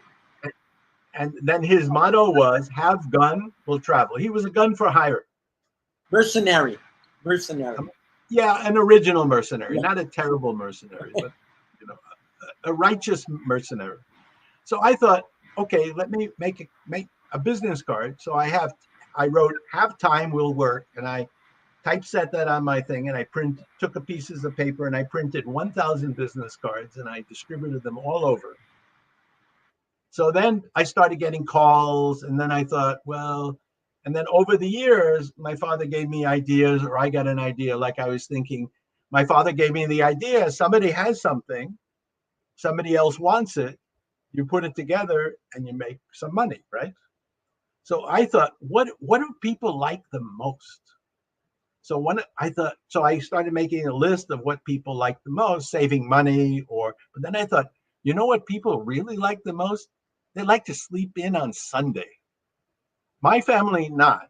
I mean, my parents used to get up at 7. I used to wake up at midnight waiting for my parents. So I thought, okay, they're up at 7, and what am I going to do? So I thought, let me go to the neighboring houses of little wealthy people and ask them what I can bring them on Sunday. So I started this little business. I didn't expand it. Bring the newspaper, bring hot rolls. So I'd be at the bakery and I'd have a whole bunch of orders, and I'd take the hot rolls and I'd take my thing. So I used to make money in many ways. My father taught me the idea of wholesale when I was 11. So then I figured, okay, what can I do that's better in those days? This is 1957. There weren't a lot of places you could get, there was no online, there weren't a lot of mail order companies. So I created an assortment of Christmas cards that were unusual and at very good prices, high quality, good prices. But the thing with me is that you could buy an assortment at a wholesale price. So I used to I'd amalgamate orders. So many things I used to do. I created a business. We didn't have any, we lived in an apartment and there's no place to garden. So some of our relatives had backyards. I didn't even ask them. I just planted vegetables and flowers. So they came out and they saw that I had grown a garden. So they said, "We'll give you some money." I first thought, "Ooh, they're dumb. I love to do this." So I started to go around people and do gardening. But my main difficulty was that I realized to do more, I needed to employ people and I needed to become greedy because I had no greed. I mean, I didn't care about money. I really didn't care. I lived simply. Although when I was 8, also my parents told me anything other than what you get, you have to earn yourself. So that was a little bit of a motivation, but I really didn't want anything. Not much, only ice cream. The only thing I wanted was ice cream that they didn't provide, because they didn't want me to eat ice cream too much. Ice cream money. It's awesome. Yeah, no, it was kind ice of like cream money. Yeah, but I wasn't motivated. I mean, I started earning money, and like one time I had $350 stashed in my house because every Friday we go to the bank, but somehow I had saved a bunch, and one of my friends came and they stole the money. I had like a lot of money. So by the time I was 13, in today's money, it was like $100,000. It was like 3,500 or what? but I had no ambition. It was like, but remember, this is 1959 money. So I'm yeah, like real money. I thought, oh, you have to have greed, I had ambition. I like to do it. I like to make the money. It's fun, right? It's a game, right? It's a game. You make money. You figure out new ways to make money, right? Like this, later in life, when I needed to make money, I used to sit down and I'd sit in one chair and I'd sit in the other. I'd walk back and forth. I say, "Mr. Jaffe, I heard you need a job." And then I'd sit there and say, "Yes, can you give me a job?" He says, "Well, can you think of anything that people need that they're not getting?" And so I would do that and I'd create businesses. I created so many businesses that way.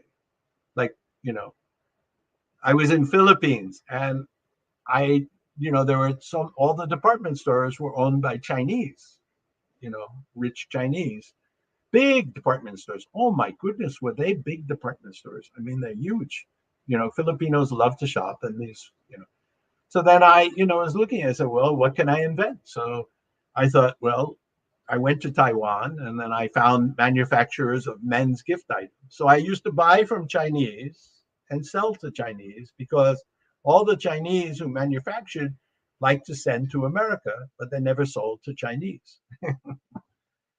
So I just invented a business. I mean, I'd buy from Chinese, and before I bought, I had it sold. I would go and I'd make up a book and I'd show them the items. And the good thing, you always have to give an advantage. So, the advantage with me is I had 500 suppliers, and anytime I had 50 items, and they were unique and they were good. That was my expertise of choosing, good items that were interesting, unusual, low price, but they could have a markup. And so then normally they'd have to buy $2,500 of any one item, and then sell it to their stores. But I could customize it and I'd get from 78 department stores. So I could buy at least $2,500 to $3,500 of items.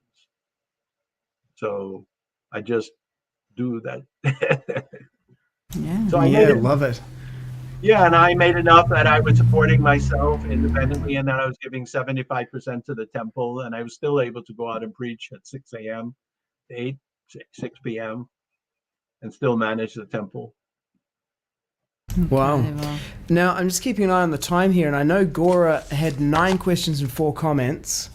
I'm not sure how many of them we've gone through. We went from 90 by now. There'll be more from that because we went from a question about not growing things for cows to eat And then we went from like a complete farming class and then into the Grihastha ashram. Education. And then education of children. And business. And then business. Yeah. So we like covered the whole gamut there. Maybe we could do this. I just want to add one little comment, is that, yeah. So, you know, my father by default did business. He was not, he lacked greed, and he was easily cheated. So I don't want to go through the whole history. Like with, you know, he was offered to be an admiral in the Navy to do the business with Oppenheimer, but money didn't, so many times he just walked away from money. He, not just ethics, he had no greed. It was kind of a defect in him. You know, he couldn't also muster greed. You know, you need greed as a drive to make a lot of money. So okay. Well, Srila Prabhupada really got the benefit of all of that training and initiative. He would constantly talk to me about these funny little things. He'd tell me funny stories about business, but that's many classes, many subjects. Yeah, that's a whole podcast in itself. But maybe we could do this in this one. Yeah, Prabhu. I was thinking. Thank you. I was thinking, because you have a broad idea of education and experience in farming. And education, because the education that you got through your parents and how they see you as a person, even as in a little body, it is something that is missing these days, you know. Yeah. I can see parents basically making dump of the poor children, thinking that the children are not capable. Yes. Exactly. Minimizing them because they are in a little body. And it's so painful to see when they are grown up, they don't know what to do. They don't know what they want to do in life. They have no purpose. So I think this kind of education from the time you have grown, the education that you got from your parents, would be nice to impart into the new Grihastha life, and, you know, thinking about if they're going to have a children, you know, start thinking how they're going to prepare as, you know, breaking the cycle. Perhaps they haven't been well educated by their parents, maybe minimize, and then they come in with all of this world for themselves. I don't know what to do and what to speak, you know, raising children will be very important for new Grihastras planning to have children, and education, and the other one, business. Because Srila Prabhupada was a great businessman, and I'm sure he shared a lot of tips with you. Yes. Yeah, and it will be awesome to have that, because through that experience and that incredible knowledge that you get through Prabhupada and yourself, your own life, and who you are as a person, will help many people to clarify, you know, find directions in their life. It will be awesome to do this. Okay, so what I'm hearing you say is that we should do another 3 different podcasts with you on those 3 subjects: farming, education, and business. Came to my mind. There we go. 1 second.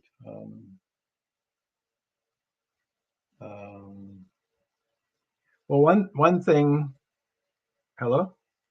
Yeah, we're right here. We hear you. I heard it click off, and then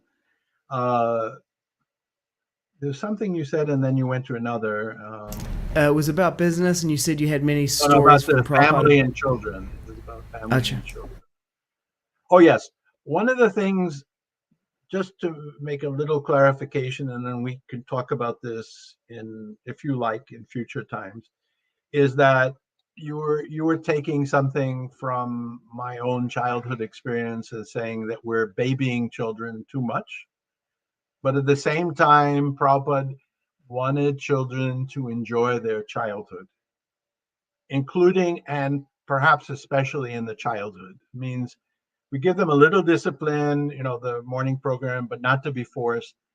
And, you know, he kept on saying, you know, let them come to the point at which they're old enough to make their own decisions, and not to do that prematurely.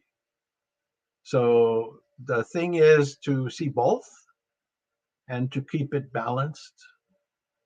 Like, I'll give you one story about my training for responsibility.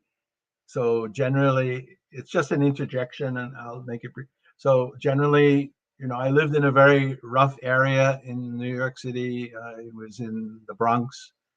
So they had gangs, but the gangs weren't breaking in people's houses, but they were beating people up on the street, including me. uh, so, my school and my house were not far, but at 4, I was in first grade and I would walk home, and my mother was supposed to be there when I came home. She didn't walk me home. And one day she was not there. And I had aunts who lived, aunties, not ants like garden ants. They lived upstairs, relatives. They weren't there. So I was thinking, whoa, it's a little, I just want to be in my house. Somehow I wasn't afraid on the streets. I mean, I got problems, but, I really wanted. So we had little glass panes on our door. So, I mean, it was right on the street, the door. So people weren't breaking into houses, but I broke that glass to let myself in. So my mother came half an hour later, and she said she was sorry she was late, but then she gave me one of my valuable life's lessons, perhaps a little early. She said, "You broke that glass, you're going to pay for it." So in my thoughtful mind, I thought she should have given me more, like, she was late. Logically, I was a very logical kid. So she's late. I didn't blame it on her, but I also understood what it meant. Okay, I broke it. And by that time I had, a little bit of money. I would take on odd jobs. And so I paid for that glass. So that carried me that if I do something, then I'm responsible for it. If I borrow your car and I get it scratched, you don't have to tell me. If I live in your apartment and I dang the wall, I mean, I'm not perfect, but the intrinsic training is that if I do something, then I'm responsible for that. Even if no one sees it, it's, becomes ingrained, you know. So maybe a little too early. Yeah, let's definitely do a whole episode on that. For today, to write us out, for those who are watching live, put your questions into the comments. We may not get to them today, but we will batch them up for the future episodes. How about we do this with Gaura's remaining 9 or 90 questions? What about if you do this, Gaura, and Tejiyas Prabhu, what do you think? If Gaura goes through all of them, I'll take a note of them here, and we can batch them for the different episodes, and then you can do one mega answer to all of them, or to the whichever one that you particularly feel inspired to speak to. How does that sound? You're talking to me or Gaura? Oh, to both. Gaura seems like he's nodding his head there, so I guess it's up to you if you're okay with dealing with it that way. Yeah, I did want to say 2 things about Srila Yes. Prabhupada and children and family, because Mataji brought up about children and family. Okay. So, and we don't want to go too much longer. So all I can say is actually Srila Prabhupada really was a very affectionate person. But being guru, he was, very reserved with us, But he was overall very affectionate. And when he had the chance with the little ones, it was unbelievable to watch him in his element, because he didn't have to do any of the stuff of being a guru. He just had to be himself. And so I can talk about this different things, but like I had a little baby daughter. He called my little baby daughter Tejasini. And just one little incident is that Srila Prabhupada was staying with us in the women's quarters, which Hari Sari really objected to. But, Prabhupada had his own separate area, but it was the women's apartment. And in one room was my wife, and my little baby daughter. And Prabhupada would come in, and he'd go in my wife's room with my little baby daughter, Tejasini, who was some 4 months old. And he would look at her and he would talk to her. And then he did this really funny thing of taking his finger and poking her in the belly. So everybody who has a child or dealt with children, if you poke the belly, they grab with their hands, like spontaneous, right? And so he'd poke until they grabbed, and then he'd pull her up. And she was only 4 months, so she couldn't sit up. And he'd pull her up so she was vertical, and then he'd wiggle his finger out, and then she'd flop down. And Prabhupada would raise his hand, and he was just having the time of his life. He was laughing and laughing. When he wasn't the guru, he was playing with children. He loved children. And he also felt, he told me this one thing, which we can talk about as, maybe a session. One time he was sitting with me, and it was many other things, and he had just been thinking about it. And he was constantly trying to catch up my interesting marriage life. It was an arranged marriage. It was one of the best marriages and one of the worst marriages ever arranged. Thank you, Rupa. She is one of the best disciples Prabhupada ever had. It's not demeaning anybody else. Fantastic lady. But as a married couple, if you knew her and knew me, you'd never put us together other than, comrades in arms. She was okay with that, and fantastic. So, but she was always running away. And then Prabhupada would bring her back, and there's many stories about that. Amazing how much he, felt about that. So maybe connected with that, or Prabhupada pondering, the Westerners in general. And Prabhupada used to use the word "you" in the sense that's used in traditional societies. You in traditional society, traditional languages, you is plural, right? I don't like in Indian languages and Sanskrit. I don't use. There's you and thou, like usted and tú in Spanish or in French. So Prabhupada would use the you as plural. Sometimes he would talk to me as if I was the whole movement, like you did in America. Like I didn't do that in America. So he would use the you. He says, and he was like, the expression on his face and his body languages and his voice, it was just really hard to convey, but it was of this deep, almost sympathy. And he said, I feel so sorry that you, not just me, do not know what is family. So despite his thousands of warnings about attachment for family life, and Bhaktivedanta Swami in his teachings talks about how they're all gooing and gagging and saying, how lovely and beautiful you are, and how this is death to spiritually. But on the other side, Prabhupada felt that family life, it's the glue of society, and how important it was to him. I feel so sorry that you do not know what is family. So something to think about and discuss. Yeah. Yeah.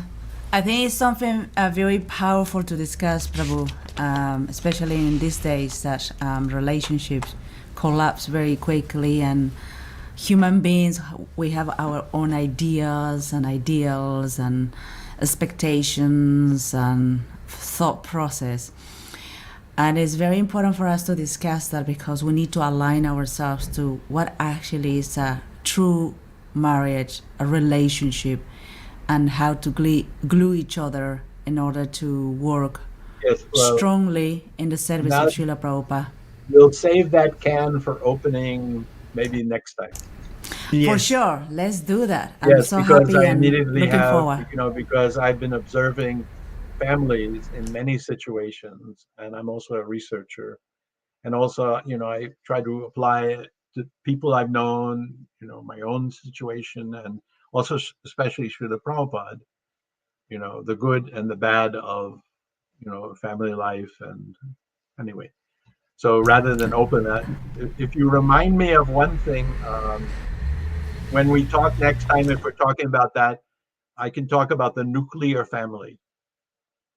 You can make it. Okay. I may or may not come to my mind, the nuclear family. Nuclear family. And I can tell you about my experience living with the Aborigines in India. Very interesting. Epic. Oh yeah. Another eye-opening moment for me, in the jungles with them, under the sky. Helen. Yeah. Okay, before we It's go like to the opportunity of Guru growing up in New York. You can go and live in the jungles with the Aboriginals and feel comfortable, just at home. Yes. Okay, before we go to Gora's questions to write us out, a couple of comments from the live viewers. Authentic Shift says, awesome podcast. Thanks for tuning in, Authentic Shift. Our panelist from the previous episode, Chris Briscoe from the UK, he's up late watching. He says, agree, this is top quality stuff and beautiful. And he goes on to say, such a well-balanced and knowledgeable senior devotee. Thanks for doing this, Sitapati Das. Fantastic to listen to. Thank you, Chris. And of course, thank you to Gora Prabhu for putting this together, and to my wife, Dana Devi, for expanding this conversation into future episodes. And he picked up my right intention of a little bit sidestepping the book changes controversy. Oh, sure, yeah. I only mentioned that. My motto is to be equipoised. And a statement by Srila Prabhupada is always in my mind. He said, Krishna consciousness is all around, not stereotyped. So having dealt the one of the prime advantages, I feel, I can't say for anybody else, but one of the prime advantages I have of having Srila Prabhupada's open door and being me who observes and connects everything is that I got to see and to study without necessarily seeing anything in black and white or gray, but just the different discrete and syncretic situations, how, not time, place, and circumstances, but different vantage points of Srila Prabhupada on the external things, and spiritual life. So I think the best way to view Srila Prabhupada is to be equipoised, not to rush in and try to pigeonhole him, or even to say, you could get an answer from him. Perhaps he might, or perhaps he might give multiple answers to multiple people. I don't know. But since I heard those things, like, really, which is another story, but I won't say it. Let's keep that for a future episode as well, unless you work it into this mega answer. So thank you, Prabhu. Let's go to Gora Prabhu, your list of questions. Let's get all of them. And then Tejas Prabhu, if you could answer the one that you're most inspired to, or you might even be able to answer all of them in one swoop. Oh, no. That's not possible with Gora, because then he'll have another 90 questions. Thank you very much. Okay, I'd like to make my 4 comments first. I've made no comments. I'd like to do those briefly, and then I'll go to the questions. So, first of all, I want to address you, Sitapati Prabhu. You were saying, when Srila Prabhupada was in New Zealand, I was born, but I was just a baby, but it was the same place and the same time. And I was thinking, perhaps you've become a staunch follower of Srila Prabhupada because you caught some of the saffron particles of his lotus feet as a baby. Had a good effect on you. That was one thought that I had. Another comment is I was really impressed hearing Tejas Prabhu's humility, where he's expressing this mood that, he didn't feel he would be qualified to be initiated by Prabhupada for 33 years, and then maybe he could become the disciple of Rupanuga Prabhu, and he was giving examples of how Disciple of my disciple. Those are Prabhupada words. Yeah. And how even in the Madhvacharya or Ramanuja lineages, people know themselves to be disciples of Madhvacharya or Ramanujacharya, but they still have the humility to understand that I also have this other guru that's training me and teaching me how to be a good disciple, if I understood you correctly, Tejas Prabhu. Can I just interject one brief thing? Is, to me, it's not humility. I have two sides to me. One which is like an ocean of emotion, means like it's real. I'm still like a small child, easy to love people, but one should be careful and not get into the wrong thicket. But at the same time, I'm not not analytical, but I'm observant. So if I observe myself and I'm just honest with myself, these are facts, not. I was with some devotees on Indra Dumia's Polish tour, and they would come up to me. You would have loved to watch them, because you would have think, oh my God, they put me to shame. They would constantly answer me questions. So, we were in Hungary together, and then we were in Poland, and they kept on asking me the same question: how do we become humble? So then I thought, okay, let me just try to finalize this. So we were sitting on grass, and I said, look, it's not a question of becoming humble. It's a question of understanding ourselves. I said, just like we're sitting on this lawn and there are many pieces of grass, and the grass has a mother that it grew from. So the mother knows that grass, but there are millions and millions of blades of grass here in this city, and there are billions of blades of grass in Poland. So what is this blade of grass? What is that? Is it like really important, So when we realize, because Lord Chaitanya says, blade of grass, right? So when we, not philosophically, but when we say, okay, I'm just an ordinary conditioned soul who's become very fortunate. And I'm kind of dumb because I don't take advantage of that fortune. So that's another side, but we'll go into that. So it's not really humility, it's just being, like candid. Real.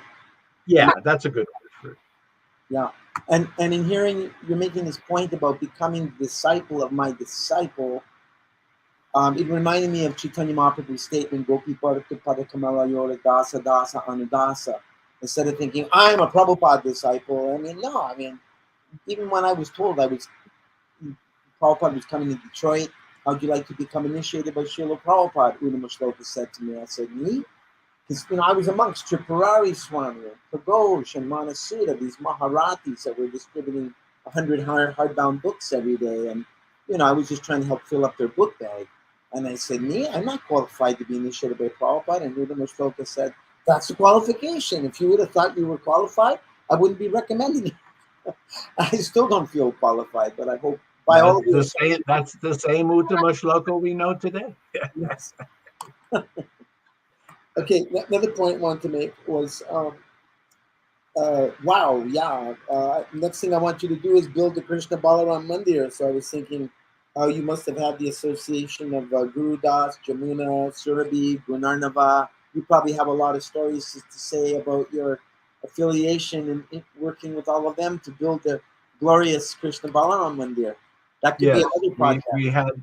We had so much interactions, very different relationships. Yeah, that would be amazing to hear, because that was, from what I've heard, that was a struggle. It was just a construction site for quite some time, a pile of sand, and everyone was living very austere. So imagine having that put on your head. Okay, next I'd like you to build a Krishna Balaram Mandir in Vrindavan. I just can't imagine. And another one is, Achyutananda Prabhu personally told me that he was in the room when Srila Prabhupada was discussing with him about this cow protection versus cattle raising, and Hayagriva said to Srila Prabhupada, cow protection, that sounds too Hindu. He said, the Westerners are not going to understand what is cow protection. If you put cattle raising, then they'll understand. And Prabhupada was not, he didn't want it, but he allegedly acquiesced. But we know, as Westerners, cattle raising means sending them into the slaughterhouse. That's not Prabhupada's idea either. So those are the comments. There are a number of words that, Prabhupada, yes, he was he was very particular with his words. We can say some more than others. Some were, okay, you could say it in different ways, but some he honed in on, like this cow protection. Okay, as far as questions go, I've covered one of them about Madhvacharya, Ramanujacharya. Okay, about how many letters did Srila Prabhupada write to you? Roughly. And the next question was, Here's my book of letters. There's some that are missing. oh, you have a whole book. Yeah, I have a book. Uh-huh. There's about, including telegrams, about 80 something letters. 80, wow. Upanuga Yeah. received about 150. What was the first New Delhi temple? It was just a I'm little. sorry? The first New Delhi temple was just a little apartment. Well, it went through many incarnations. Okay. So actually Gurudas and Gopal and Banu, and I forget who else. They were on a train. Prabhupada was going to Amritsar, and Mr. Agarwal came to the train station just by accident, and Prabhupada had the four of them stay in Delhi, but then he called them away. So that was kind of a little bit of a foray. But that was quickly, Prabhupada only had a few people, so he'd shuffle us around. Some people left, some people came, and he shuffled us around. He was always shuffling us around. So we stayed in dharmshalas, which are like there's Hospital, nothing equivalent, huh? like a hospital. Kind of.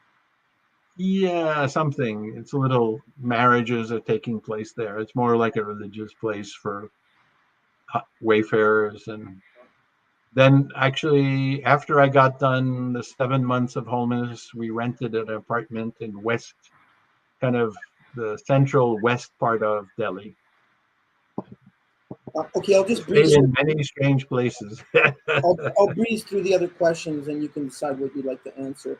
One is you mentioned that you were one of the original BBT trustees, and my question was, what does it actually mean to be a BBT trustee? What are the responsibilities? And related to Sita Prati Prabhu's point, um, in your humble opinion, should have the edits been completed when Srila Prabhupada departed, or is posthumous editing something that you You're think going to Prabhupada would be insist happy on bringing that up again. Well, Okay. let me just go to. Okay.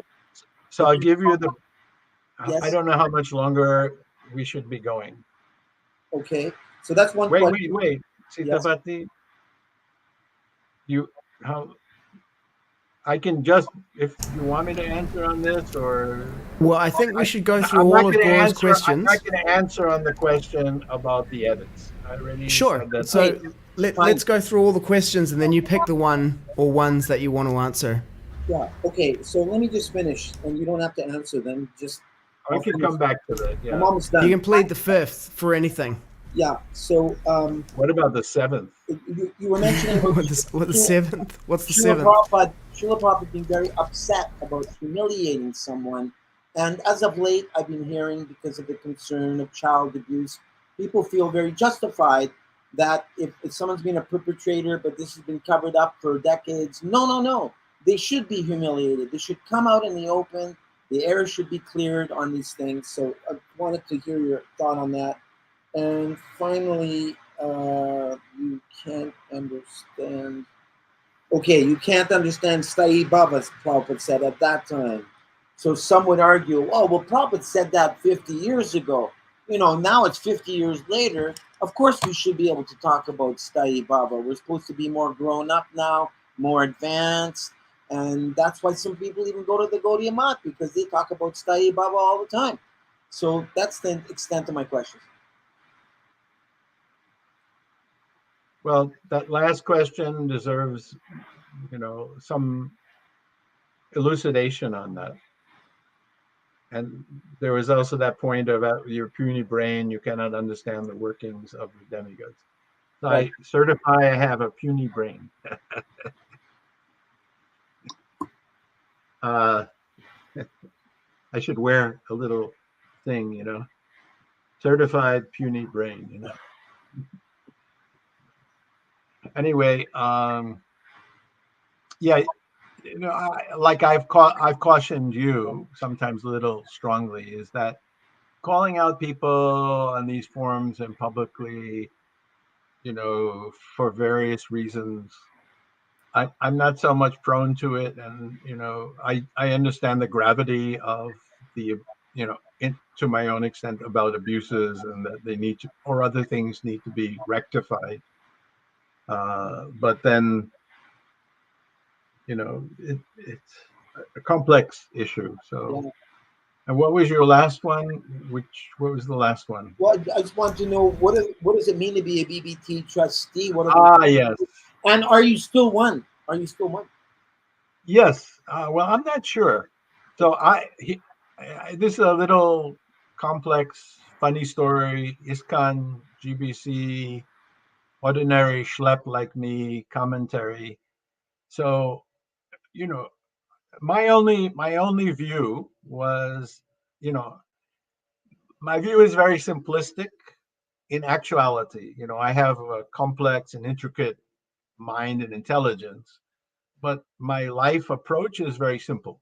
It's like, so if I work for someone, if I agree to someone, if I say I'm going to do to someone, then that's it, right? And there's room to discuss, right? But if I become a student, I can choose to reject that teacher. If I become a disciple, I can reject that guru. But as long as I've accepted that guru, then what he asks me to do doesn't require some certificate or some label.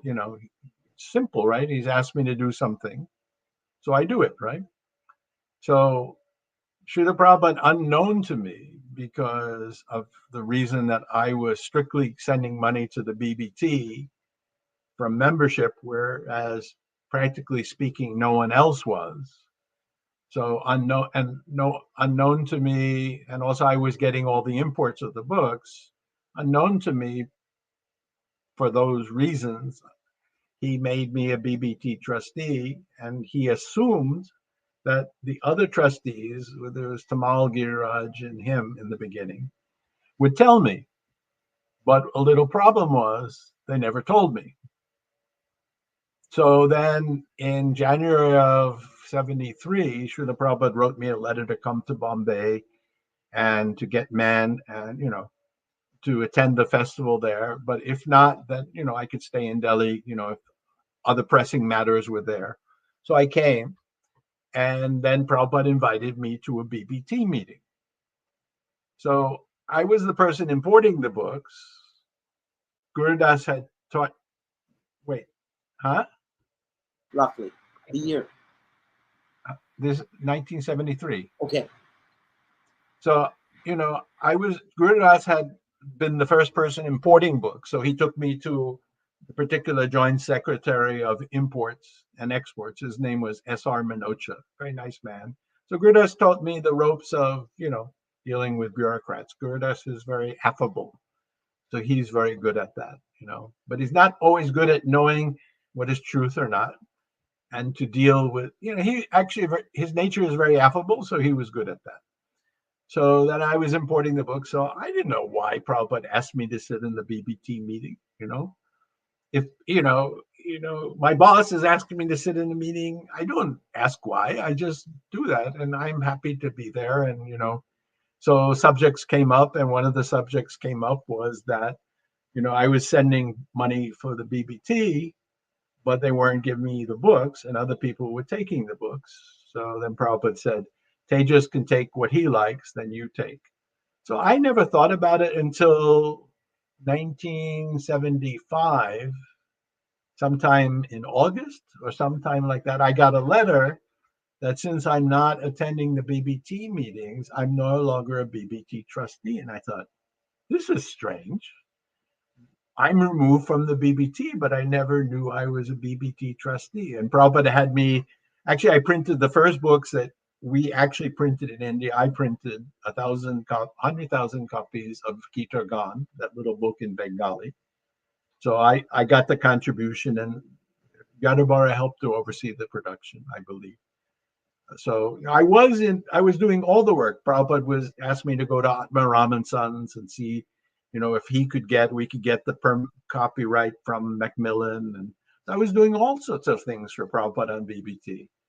But it never occurred to me that I needed a title or that I had a title. It's just work, right? Someone says, put all the things in a bag and ship it, right? So you don't have to have a title to do it if your boss says to do it, as long as there's no conflict. But then it turns out in 1993, Bhima told me, you're still a BBT trustee. But because you haven't attended the meetings, now we're considering removing. It's only recently. So I had been a BBT trustee all those years. You see what I mean? It's a funny ISKCON story. It's like, but the reason, my speculation is the reason they sent me this fake letter. It's not only the first fake letter, there are other fake letters that were sent to me. Don't misuse this. Was that somebody particularly was a little intimidated by me. So I'm overall not the most intimidating person, but I'm really focused person. And, my joke is that in my previous life, I was in India and I went to join Mahatma Gandhi. And when he met me, he ran the other way. He says, he's too much for me because I'm really determined, like really determined. So, when it comes to, like not letting people do things that are not right, and if I have any power over that, you just won't be able to do it. I won't flap my arms, I won't scream and yell, but you're up against the Rock of Gibraltar. So that's it. Stop me if you like. I won't mention any names, but I remember you telling me one amazing, very dramatic story where one godbrother came to get books from the book go down in New Delhi, and you said, no, Prabhupada said you have to pay up front. And he said, I got a special relationship with Prabhupada. Give me the books. No? No. That wasn't me. Or you put together, no. You put together. And then he picked you up and threw you across the room because you were. And you're putting together another story. You're merging three different things, but none of them exactly right. Okay, choose the one you Gora, you're dangerous. Like gold, mountain, hurricane. If I put 5 more things, what will you come out with? Okay, then you tell one. You say one. No, we can do that another time. Okay. That one. No, you got little. See, these type of things we have to have a witness so that when I say it, and then you like slightly modify it. Okay. Then someone can say, "Oh no, that's exactly what they just said." Embellish it. Add a little imagination to it. I've heard many stories from you. Yeah, more epic. Kind of. Thank you for addressing my main point. Yeah, someone did throw me across the garden once, and someone did steal my books from a warehouse, and someone I warned not to steal my books. So those are 3 different stories. Okay. And the person who I warned not to steal my books never stole my books. And the person who stole my books, I tracked him down to Kurukshetra. And the person who threw me across the yard, still to this day, said that I caused him to do it, which is amazing. That I don't know who told him, because I'm usually rather discreet to not mention names, because it's a story to learn a lesson from. Like, okay, this is going to happen to you. You're going to have a godbrother who's so pissed at you for something you didn't do. In fact, for something you were doing to protect him, to safeguard them spiritually. They'll have a misunderstanding, and they'll come in angry, and they'll try to beat you up, or will beat you up. And then what do? And you'll have to continue to work with that person. Wow. Yep. For another 2 years, I worked with that person who threw me across the courtyard. And to this day, I saw him in Vrindavan after many years at the 40th anniversary, so 96. When I saw you. And first thing he said was, you're spreading some lies about this. And I didn't even know who I told that to, because I usually don't mention the name, because like you're going to say, well, who did it? I said, well, it's not important, because that's not my purpose to vindicate. It's to, when I share that, to get it off my chest, it's some lesson we should learn, that these are the school of hard knocks, and these Literally. misunderstandings come, and we should take our share of it. Even we had all good intentions and we took great care, but that's another story. We can discuss the history of how that happened. Principles over personality. Yeah. Interesting. And I also Googled the Seventh Amendment. It's the things that can be decided by a jury versus by a single judge. So, I just took it out of the air, Did you really? Okay, anyway, I empowered it. It's like pleading the Fifth Amendment is when you're like, I'm not going to say anything that might incriminate me. But pleading the Seventh Amendment, I think it's great, like about things like posthumous editing, child abuse, those things. It's like these things, Seventh Amendment, they need to be decided by the appropriate court rather than simply in the court of public opinion. Child abuse is a much different, it's a totally different thing than the editing or posthumous editing. It's a whole, very, very different type of thing to talk about. One is to understand Srila Prabhupada's mind and his intention. When it comes to child abuse, there's only one word: not tolerated. Zero tolerance.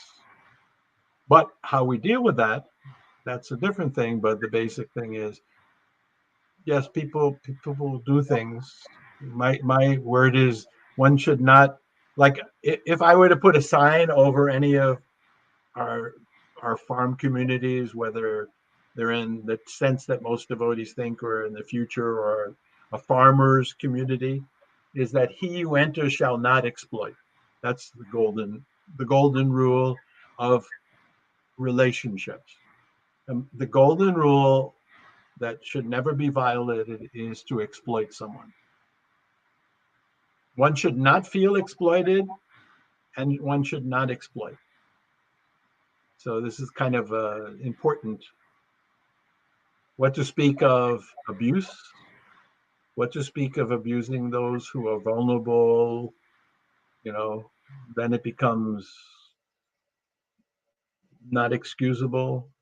Certain things Prabhupada excused, but that wasn't something in his bucket. Thank you, Prabhu. I really appreciate the precision of your thinking and speaking, discriminating power, and I consider you to be the fulfillment of what Srila Prabhupada wanted, which is a creation of a class of independently thoughtful men who function as brahmanas in advising the establishment of Krishna Consciousness and Daivi Varnashram Dharma as the civilization on this planet. And while it may look like the rocky middle section or the beginning of a larger expansion here, I say that the movement is in good hands. And I'm very fortunate. Who was it who said this? It's in the Bhagavatam, and the sages maybe are saying this to Sutta Goswami. We're very fortunate to have met you as the captain of the ship. This is the sages at Naimisharanya to Sutta Goswami. Yeah. Thank you for coming on. And beauty lies only in the eyes of the beholder. So whatever you do. Yeah, and thank you to Gaura Prabhu for making this connection. We had some exchanges on Facebook about where I was a little pointed about, going out and doing something with leaders. Mm-hmm. So, this is a whole other thing in which, I look at myself and I can't say I'm fascinated with myself, but I look at myself as not myself. And I kind of, look at what I did and the unusual things that I was able to do which are really, most people would count as exceptional, unusual, that were very natural for me. And there are different parts of the different things I did. Like, I was 20 years old and dropped in the villages of India. And by the time I was 21, we had 700 families that were growing their own food. And, I approached it in my own funny, pragmatic sense, because if I hadn't done it, nobody was going to do it. And I just I'd have a bag with one bag with everything I owned in my shoulder, and the other with bags of seeds. And I just tell people in 20 seconds what to do. And I'd keep on going back, and my kind of persistence in my own squeaky way would get it done. And we had 3 villages where the village kind of got together. How it happened is a different thing, but they got together, and as the parents, the mothers, the fathers, and the children, they were growing enough vegetables to feed. Total was 300 to 500 people twice a day. The grains were donated, but the grains could have come forward. And I didn't conceive of this, but I was the guy who moaned and groaned and flapped his arms and stood there, until it happened. So, that type of thing. And then working with people very high in society who I never would have worked with if left up to my own resources and my own nature. I'm kind of a hermit in a certain way, and I don't mind to be alone. I like people very much, and then I wind up under Prabhupada's orders, dealing with all the politicians in India, literally all the politicians. And, out of the top 1,000 business families, 700 of them, we were very close to them. And then I went to the Philippines, and in miniature, I did the same thing. And then I went to Hong Kong in my own business capacity, dealt with the top 7,000 decision makers. And I have one power over everybody, which is a strange power, is that I appreciate them, Purusham Nishru. I see that Krishna has empowered them, but I have nothing to gain from them. Even when I did business, it's not my way. I have the intelligence to manipulate. But I came into those situations in which these are very advanced people. They could see that I'm sitting there in front of them, and I have no interest in anything from them. So these people, the one thing to control very powerful people is to know yourself well enough that I have nothing, absolutely nothing. If someone's trying to kill me, yes, I have something to gain. Please don't let that person kill me. I might go to someone out of some need, right?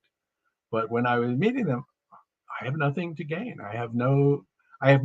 We say, I don't know if you say in Australia and New Zealand, no skin in the game.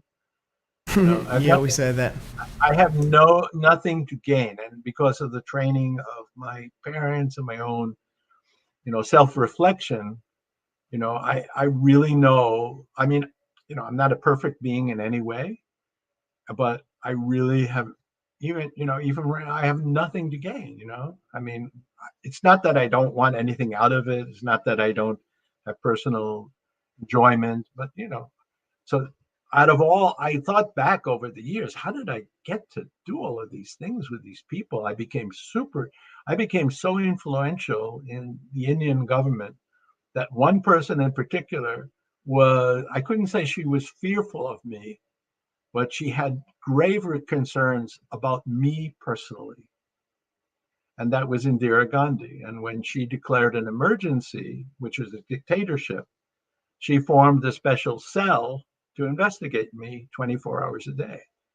So for about 5 months, I was watched when I slept. When I went to the bathroom, they listened to the wall. They read all my mail. When I did my japa, when I went to out preach, I was accompanied. It was very protective. It's like I had my own protective detail, because she could not figure it out. And there was a guy ahead of this. Must have been 11 or 17 people involved because they're record takers, and they had many shifts, because it's 24 hours a day, 7 days a week for 5 months, and then there were all types of things. So then the head, he is a Sardar, a Sikh, and he had been educated in America, highly educated, very, very refined gentleman, very high up in the echelon of the spy industry, And so he would come and, ask me, what do you do? Why do you do it? And I just answer him, why I was doing this, right? There was no anything. So on the third time he came, and he's a very intelligent guy, mind you, So he asked me all the same questions. And I just looking at him, he's such an intelligent man. He said, why do you do this? So I told him, first of all, can you tell me in any way, is there anything I'm saying that I'm not doing? Because I sincerely want to know if there's any duplicity, any faults on my part.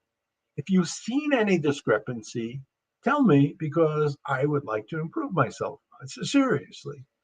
And then he said, no, everything you're doing is everything you're saying is what you're doing, and everything you're doing is what you told me. I said, there's no disparity. He says, none at all. I said, look, you've been investigating me. I don't remember now. It was 5 months. And you have so many manpower. And frankly, I don't mind. Most people would get really spooked out by it. Wouldn't you get spooked out by it? Someone shadowing you 24 hours a day, standing next to you, some stinky person. You're at the toilet and they're listening there. You're sleeping and they're jimmying open the window and watching you while you sleep. And where you go out preaching, they follow you if they can get on the buses with you, because I took public transportation in Delhi. And then they follow up the stairs and then they ask the people and they run down the stairs. Most people get completely spooked, but me, I'm a weird guy, I don't get spooked. I have weaknesses, but I'm, it didn't bother me. I said, you're perfectly welcome to go on doing this forever. It's your country. You're completely free to investigate me. In fact, I feel rather safe because I know I always have police nearby me. So if anybody tried to bother me, I'll be safe. So you please go on doing that. But I said, if I have one question, can you tell me why you're going on doing this? Despite that, every 5 months, continue for 5 years, I don't care. For 5 months, you know everything about me more than anybody has known, more than I know about myself, more than Krishna knows about me. Why are you going to do this? You know what his answer was? Come on, take a guess. We're being paid to do it? No, they told us to do it. Why they were doing it. His answer was, it's too good to be true. So I laughed and laughed. I said, Sardarji, because that's how you address, Sikh. Sardarji, I forget his name, Jatinder Singh. I said, Sardarji, you're such an intelligent man. Just think what you said. So go on doing it. I have nothing to say, but you're wasting time and money. So they wrapped it up and ended it. So, I love it. being too good to be true, on one level, it creates suspicion, but, people who are up there, who manage and control society, control people, control the governments, control administration, control ideas that flow into society, these controllers that are there, already there, different levels, different capacities. When they encounter someone who knows they have nothing to gain, dead stop, because they have no control over you. I've heard a similar story. I can't remember. I believe it was KGB agents, and they were studying devotees. And they ended up becoming devotees themselves. By studying the devotees, they were so impressed. Yeah. I had an encounter in South Russia, south of the Black Sea. There's a town airport called Krasnodar. So I always call it Krishna Dwara, So I went there a few times. And one of the times I went there, there was some politics between, it was there from the beginning. There was some politics between the temple president. I don't know why you have to have a temple president. It's just a village. But there was a village with 50 devotees in it out of 100 people in that village. So there was Kodajanova and Yarshaw. I don't remember which one was which. There was a place with 1,000 families with many devotees in it, because the devotees during the bad times, the black times of the Krishna movement in Russia, they could go there and they were ignored. So it was a safe haven, for, illegals, Hare Krishnas, you could be there and they'd not bother you. So but this temple president, he had driven his tractor. He was an educated man. He was, a pediatrician. He had some wealth, education, and he driven his tractor into the stream, and then he became humiliated. Nobody laughed at him, but then he went against the devotees who were trying to do agriculture and simple living. So they tried to drag me into it, and this is what I said. I said, I'm not going to get dragged into it. And then the temple president tried to drag me into it during a class, and he said, look, none of our GBCs, and he listed the different GBCs, are talking about agriculture and the things that you're talking about that Srila Prabhupada said. So what should be our conclusion? I said, I don't know. You can ask them. So what he did, he turned that around, and even though I had witnesses, several witnesses, like the whole room, who told the GBCs later that I didn't say this, he told the GBC that I'm preaching against the GBC for not following Srila Prabhupada, which is not what I said. I said, if they say that, what can I say? Srila Prabhupada says this. I have nothing to say, you ask them, So then when I came the next time, he had informed the KGB, and this was on the north side of the Kafkas, near a town that had been bombed by, rebels from Georgia, I forget which type. So, the whole place was on alert. So he informed the KGB that I was coming for some nefarious activities. So when I got out of the car, one of Prabhupada Vishnu Swami's disciples was putting me in his house. And, I'd been there before, and, all the devotees were there to greet me, and so was the KGB. So, this is just a tiny village.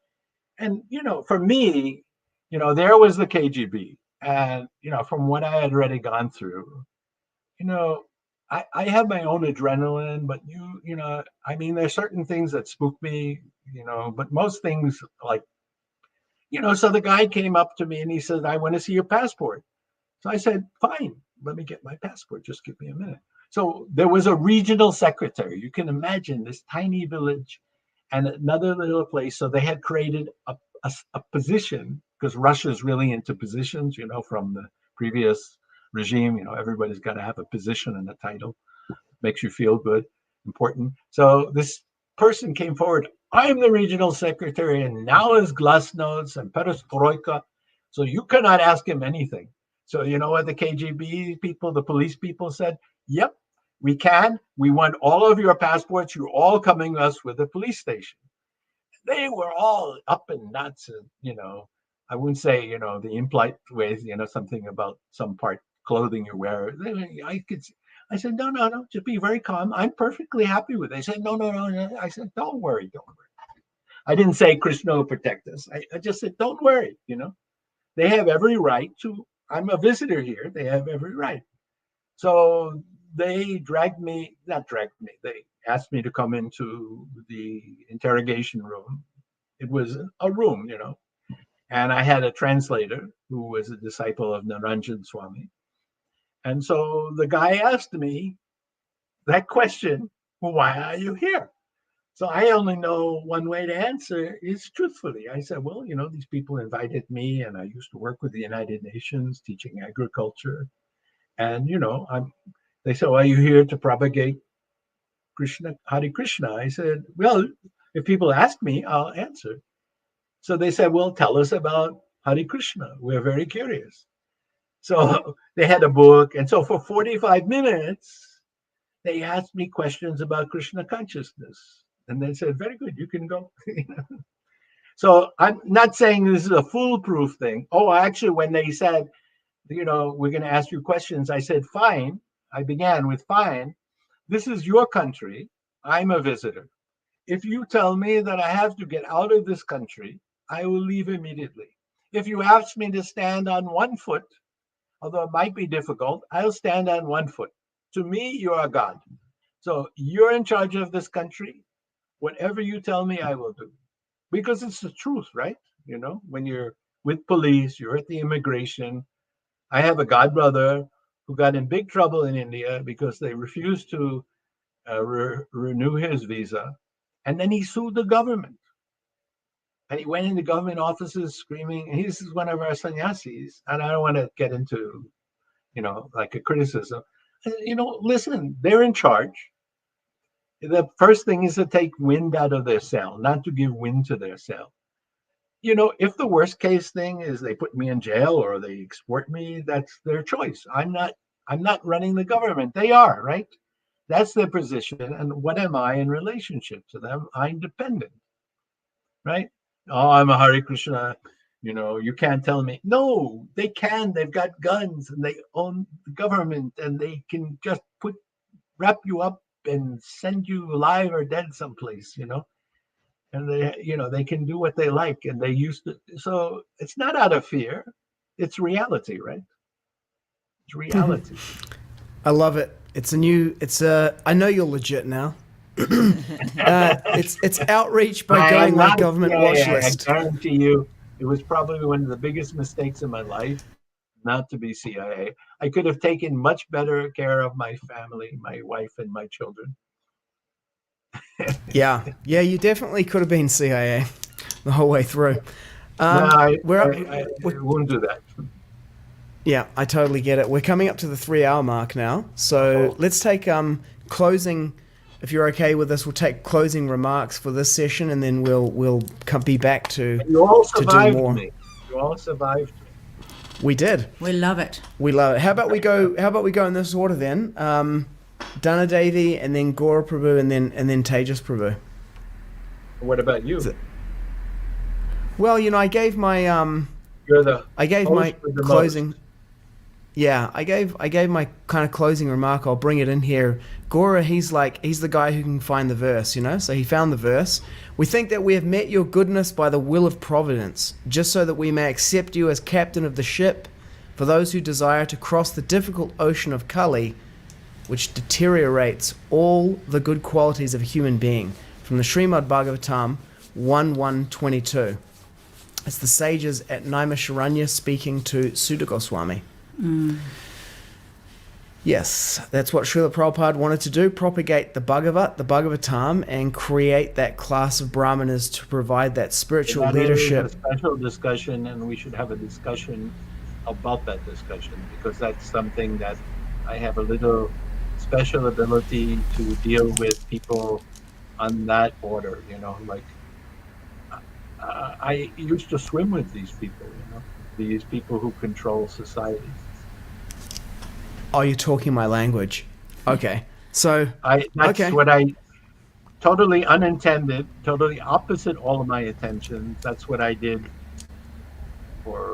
I'm still good at it. I mean, I know why I'm good at it. I know my limits, which is very important. One should know one's limits. And one should know one's ability and never overcalculate. But one should know, and I look at it like kind of curiosity. Okay, now I understand. What would you call that? I knew every member of parliament in the government, except the communists. And I could walk into any person. They all told their staff that if I come, no matter who's there, they let me in. They never stopped. I had that kind of boy-like, Prahlad-like influence. But it wasn't in my mind that I'm influential. I'm just doing what I'm supposed to do with them. Okay, let's do that as an episode. Okay, so let's take these closing remarks. That is my closing remarks. Yeah, yes. Am I unlocked? Yeah.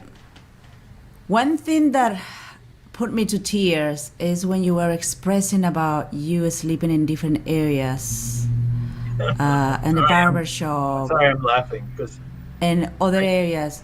It brought me to tears because I can see your love, your determination, your loyalty to Srila Prabhupada, to serve Srila Thank you. Prabhupada.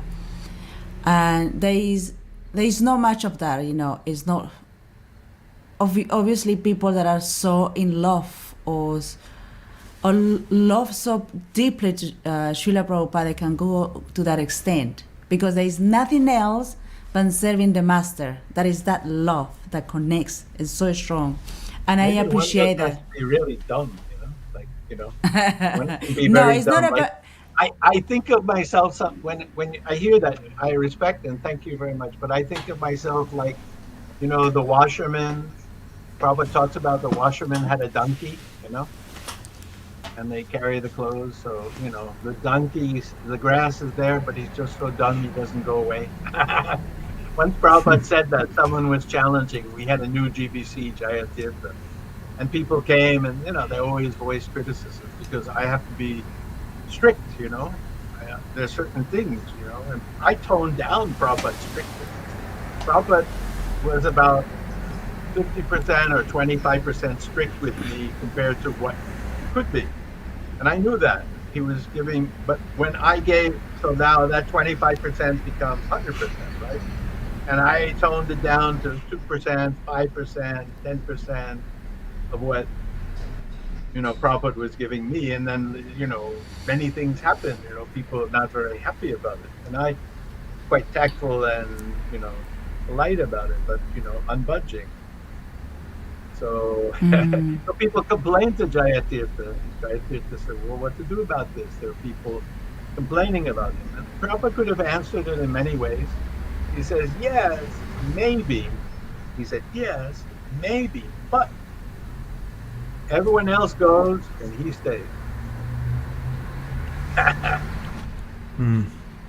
So it's okay to be the washerman's jackass as long as that washerman is a nice devotee. It doesn't have to even be a great devotee like Prabhupada.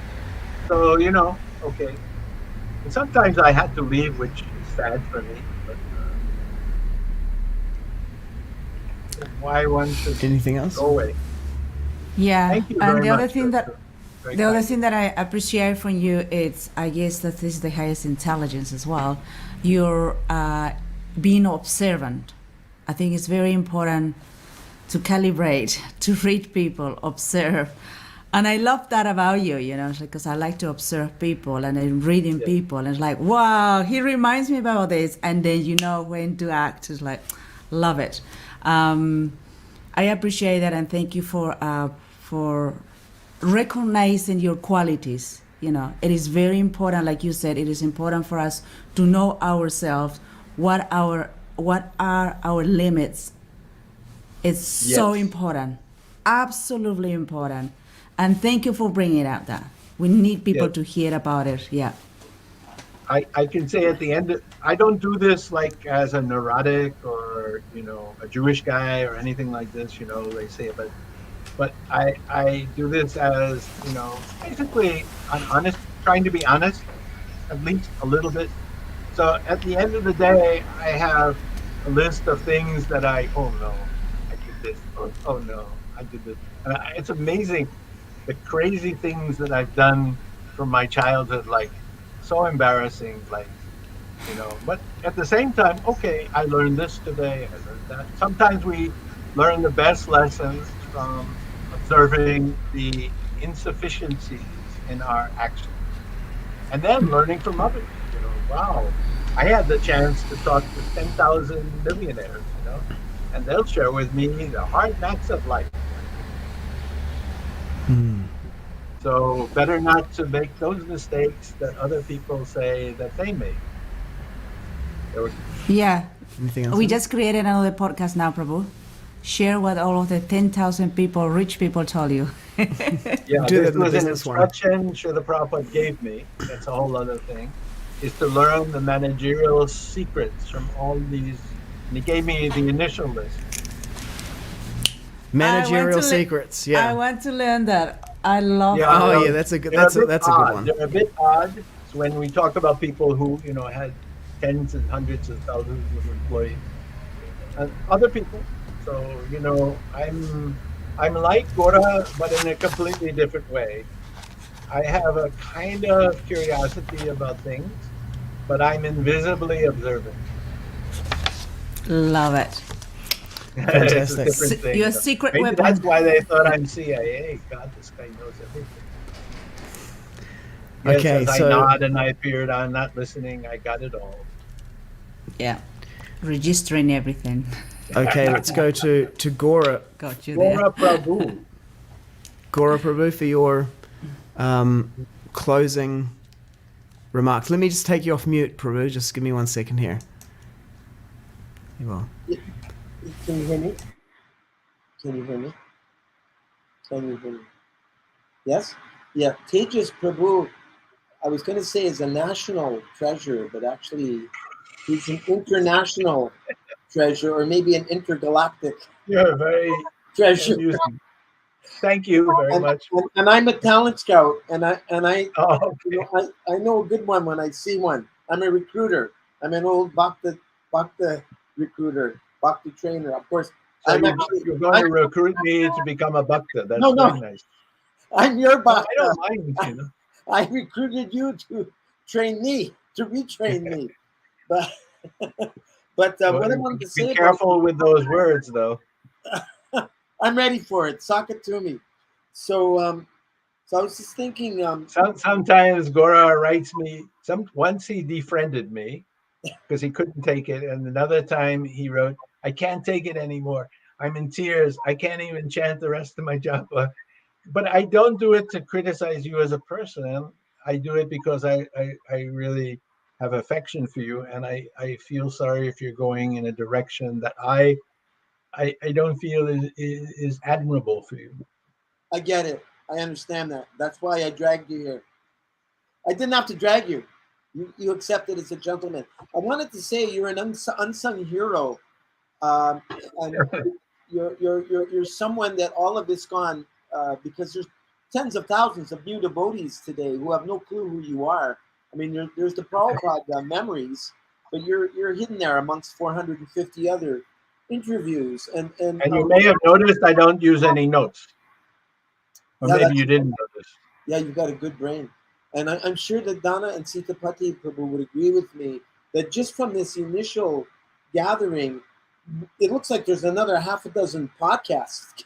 You can see that Tejas Prabhu is like a walking encyclopedia. He just covers, and he This takes is like a half Pandora's an hour box, to right? answer one question. I never would have guessed that by asking a question about don't grow food for the cows could develop into such an epic discussion. A couple other things I want to throw out there is that what you didn't hear today is a conversation I had with Tejas yesterday or the other day that was very endearing.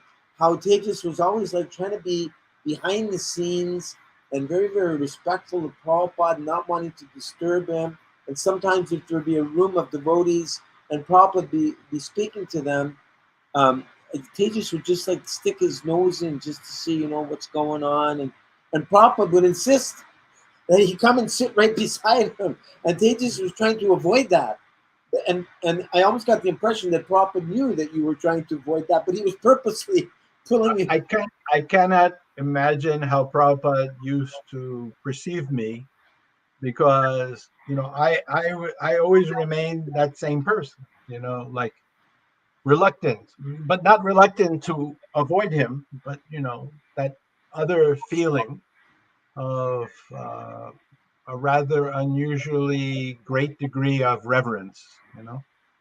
Um, so not that I didn't make mistakes or things that he was not happy about, uh, and but I can just imagine if someone dealt with me like that, because I've kind of no one's ever dealt with me in such a way, and I think, what kind of weird person is he? Because he'd see my antics. They're a bit of an antic. I mean, I didn't mean them to be an antic to get attention, but superficially they might appear to be antics. Next time I can tell you the story of London, my meeting with him in London. You definitely had a special rasa with Srila. I mean, every one of us. He had his rasa with me. I'm just a participant, Right?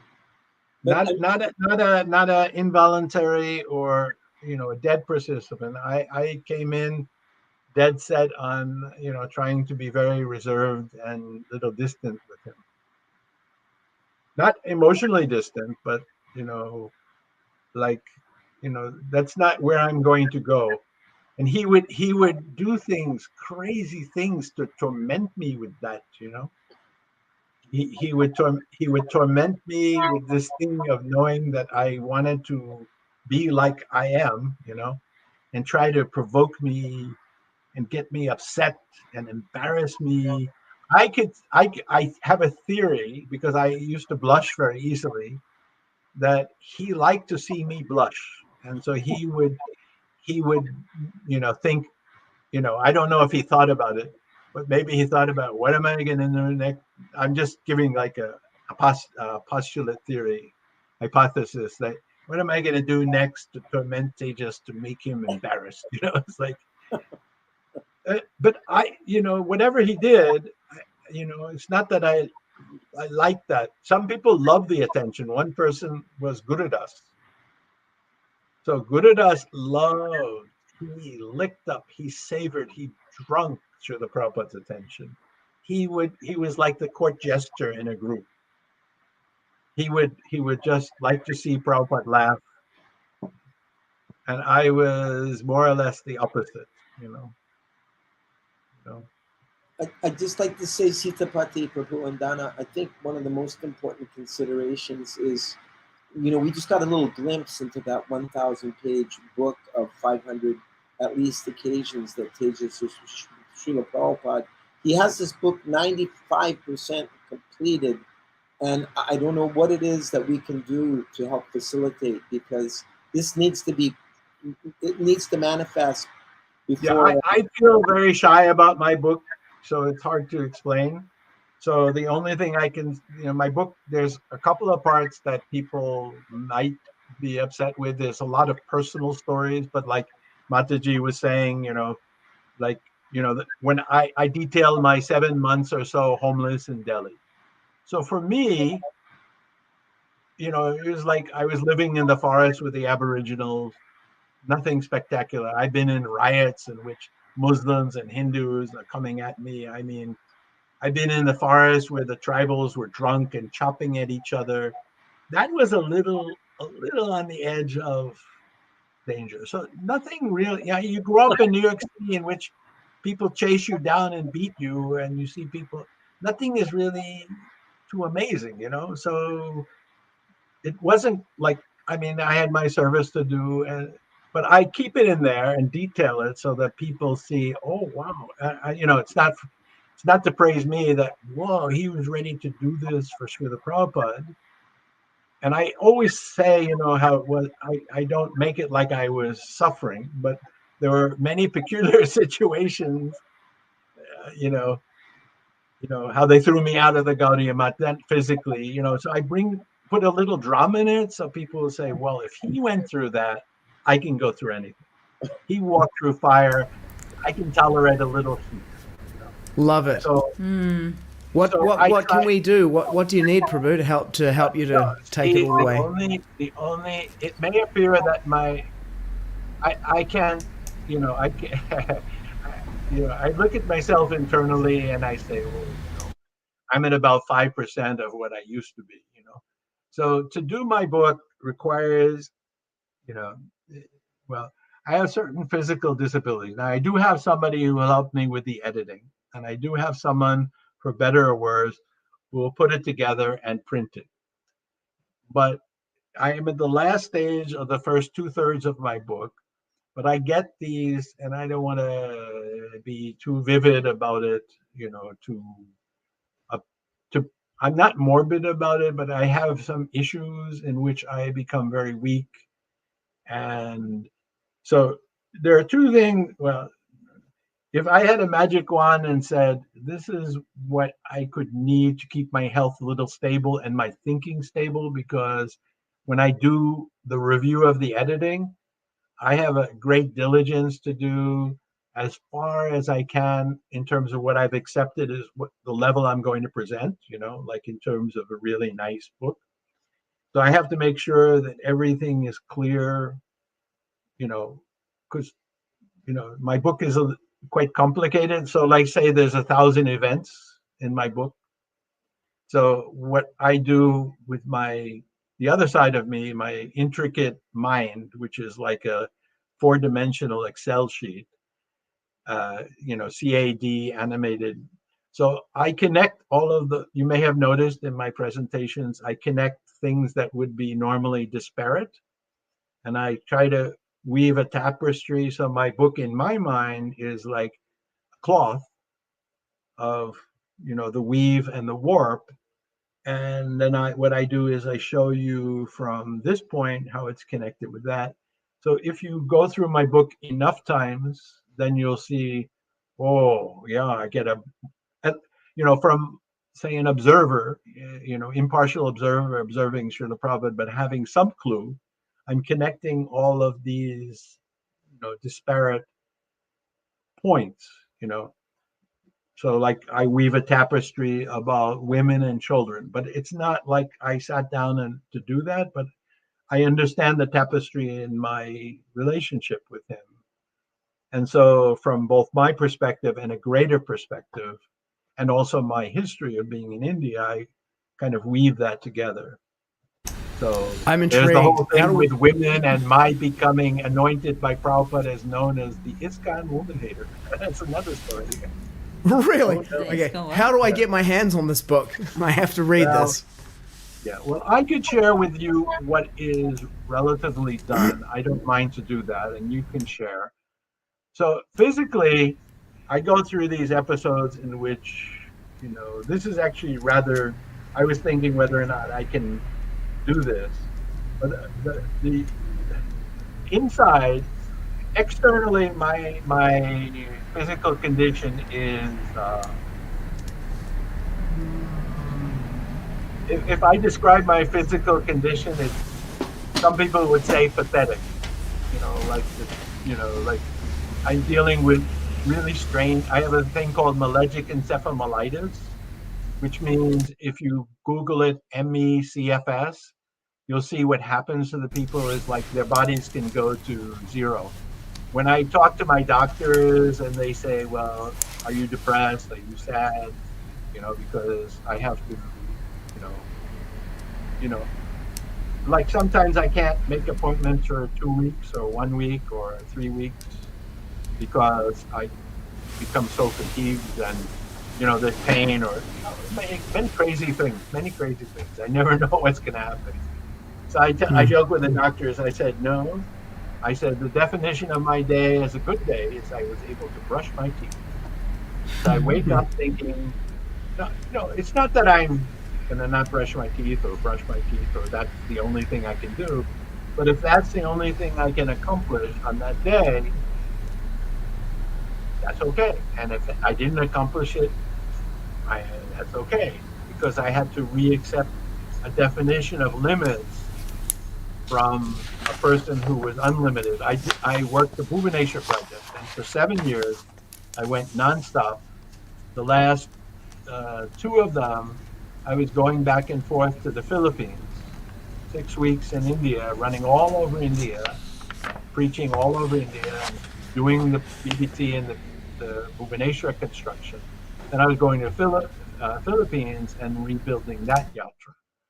So I have a little bit of Shakti, like if you let me do my things my own way, I have a, certain little talent, and Prabhupada's training, to rebuild that.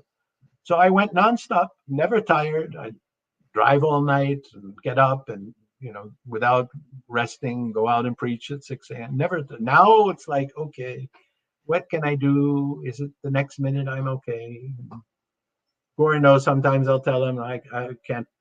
Remember, sometimes you're upset with me, not in a bad way, but like people, I say I can't talk today, just not now, So I'm perfectly fine, but The theory is if someone came and rubbed oil on my body 3 times a week, and someone helped me so that every day I could eat.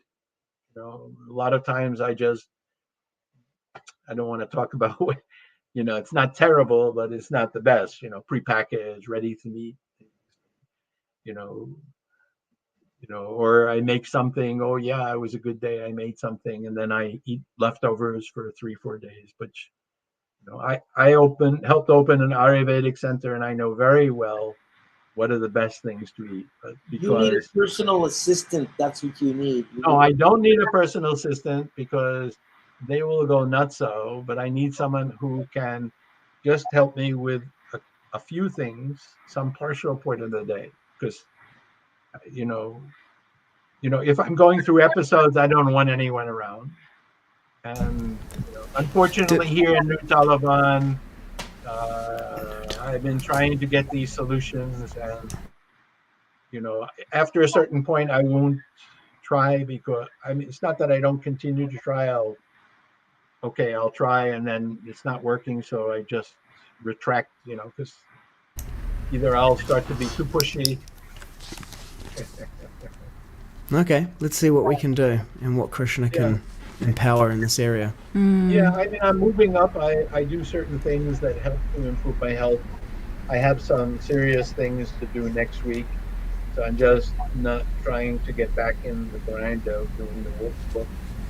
But in a strange way, having these discussions is it gives me a certain kind of energy, which I have to carefully use for doing what I have to do.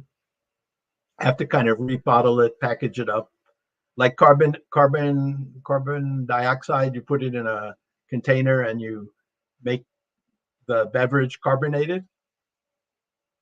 So there's a kind of Yeah. emotional, spiritual energy, which I used to use all the time to overcome health conditions. But now if I do it, there's a thing called pulse exertional malaise. So my old tricks in my bag of tricks when I was sick for many years, I could just utilize and have my body full of adrenaline or, focus. And no matter what, it didn't, and Krishna pulled those tricks out of my bag.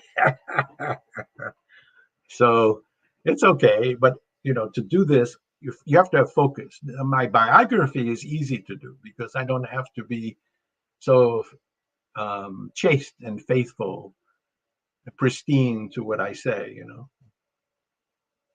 Making the farm book, your personal biography, your life with Prabhupada, and Well, let's just not go into others, and there are other ends.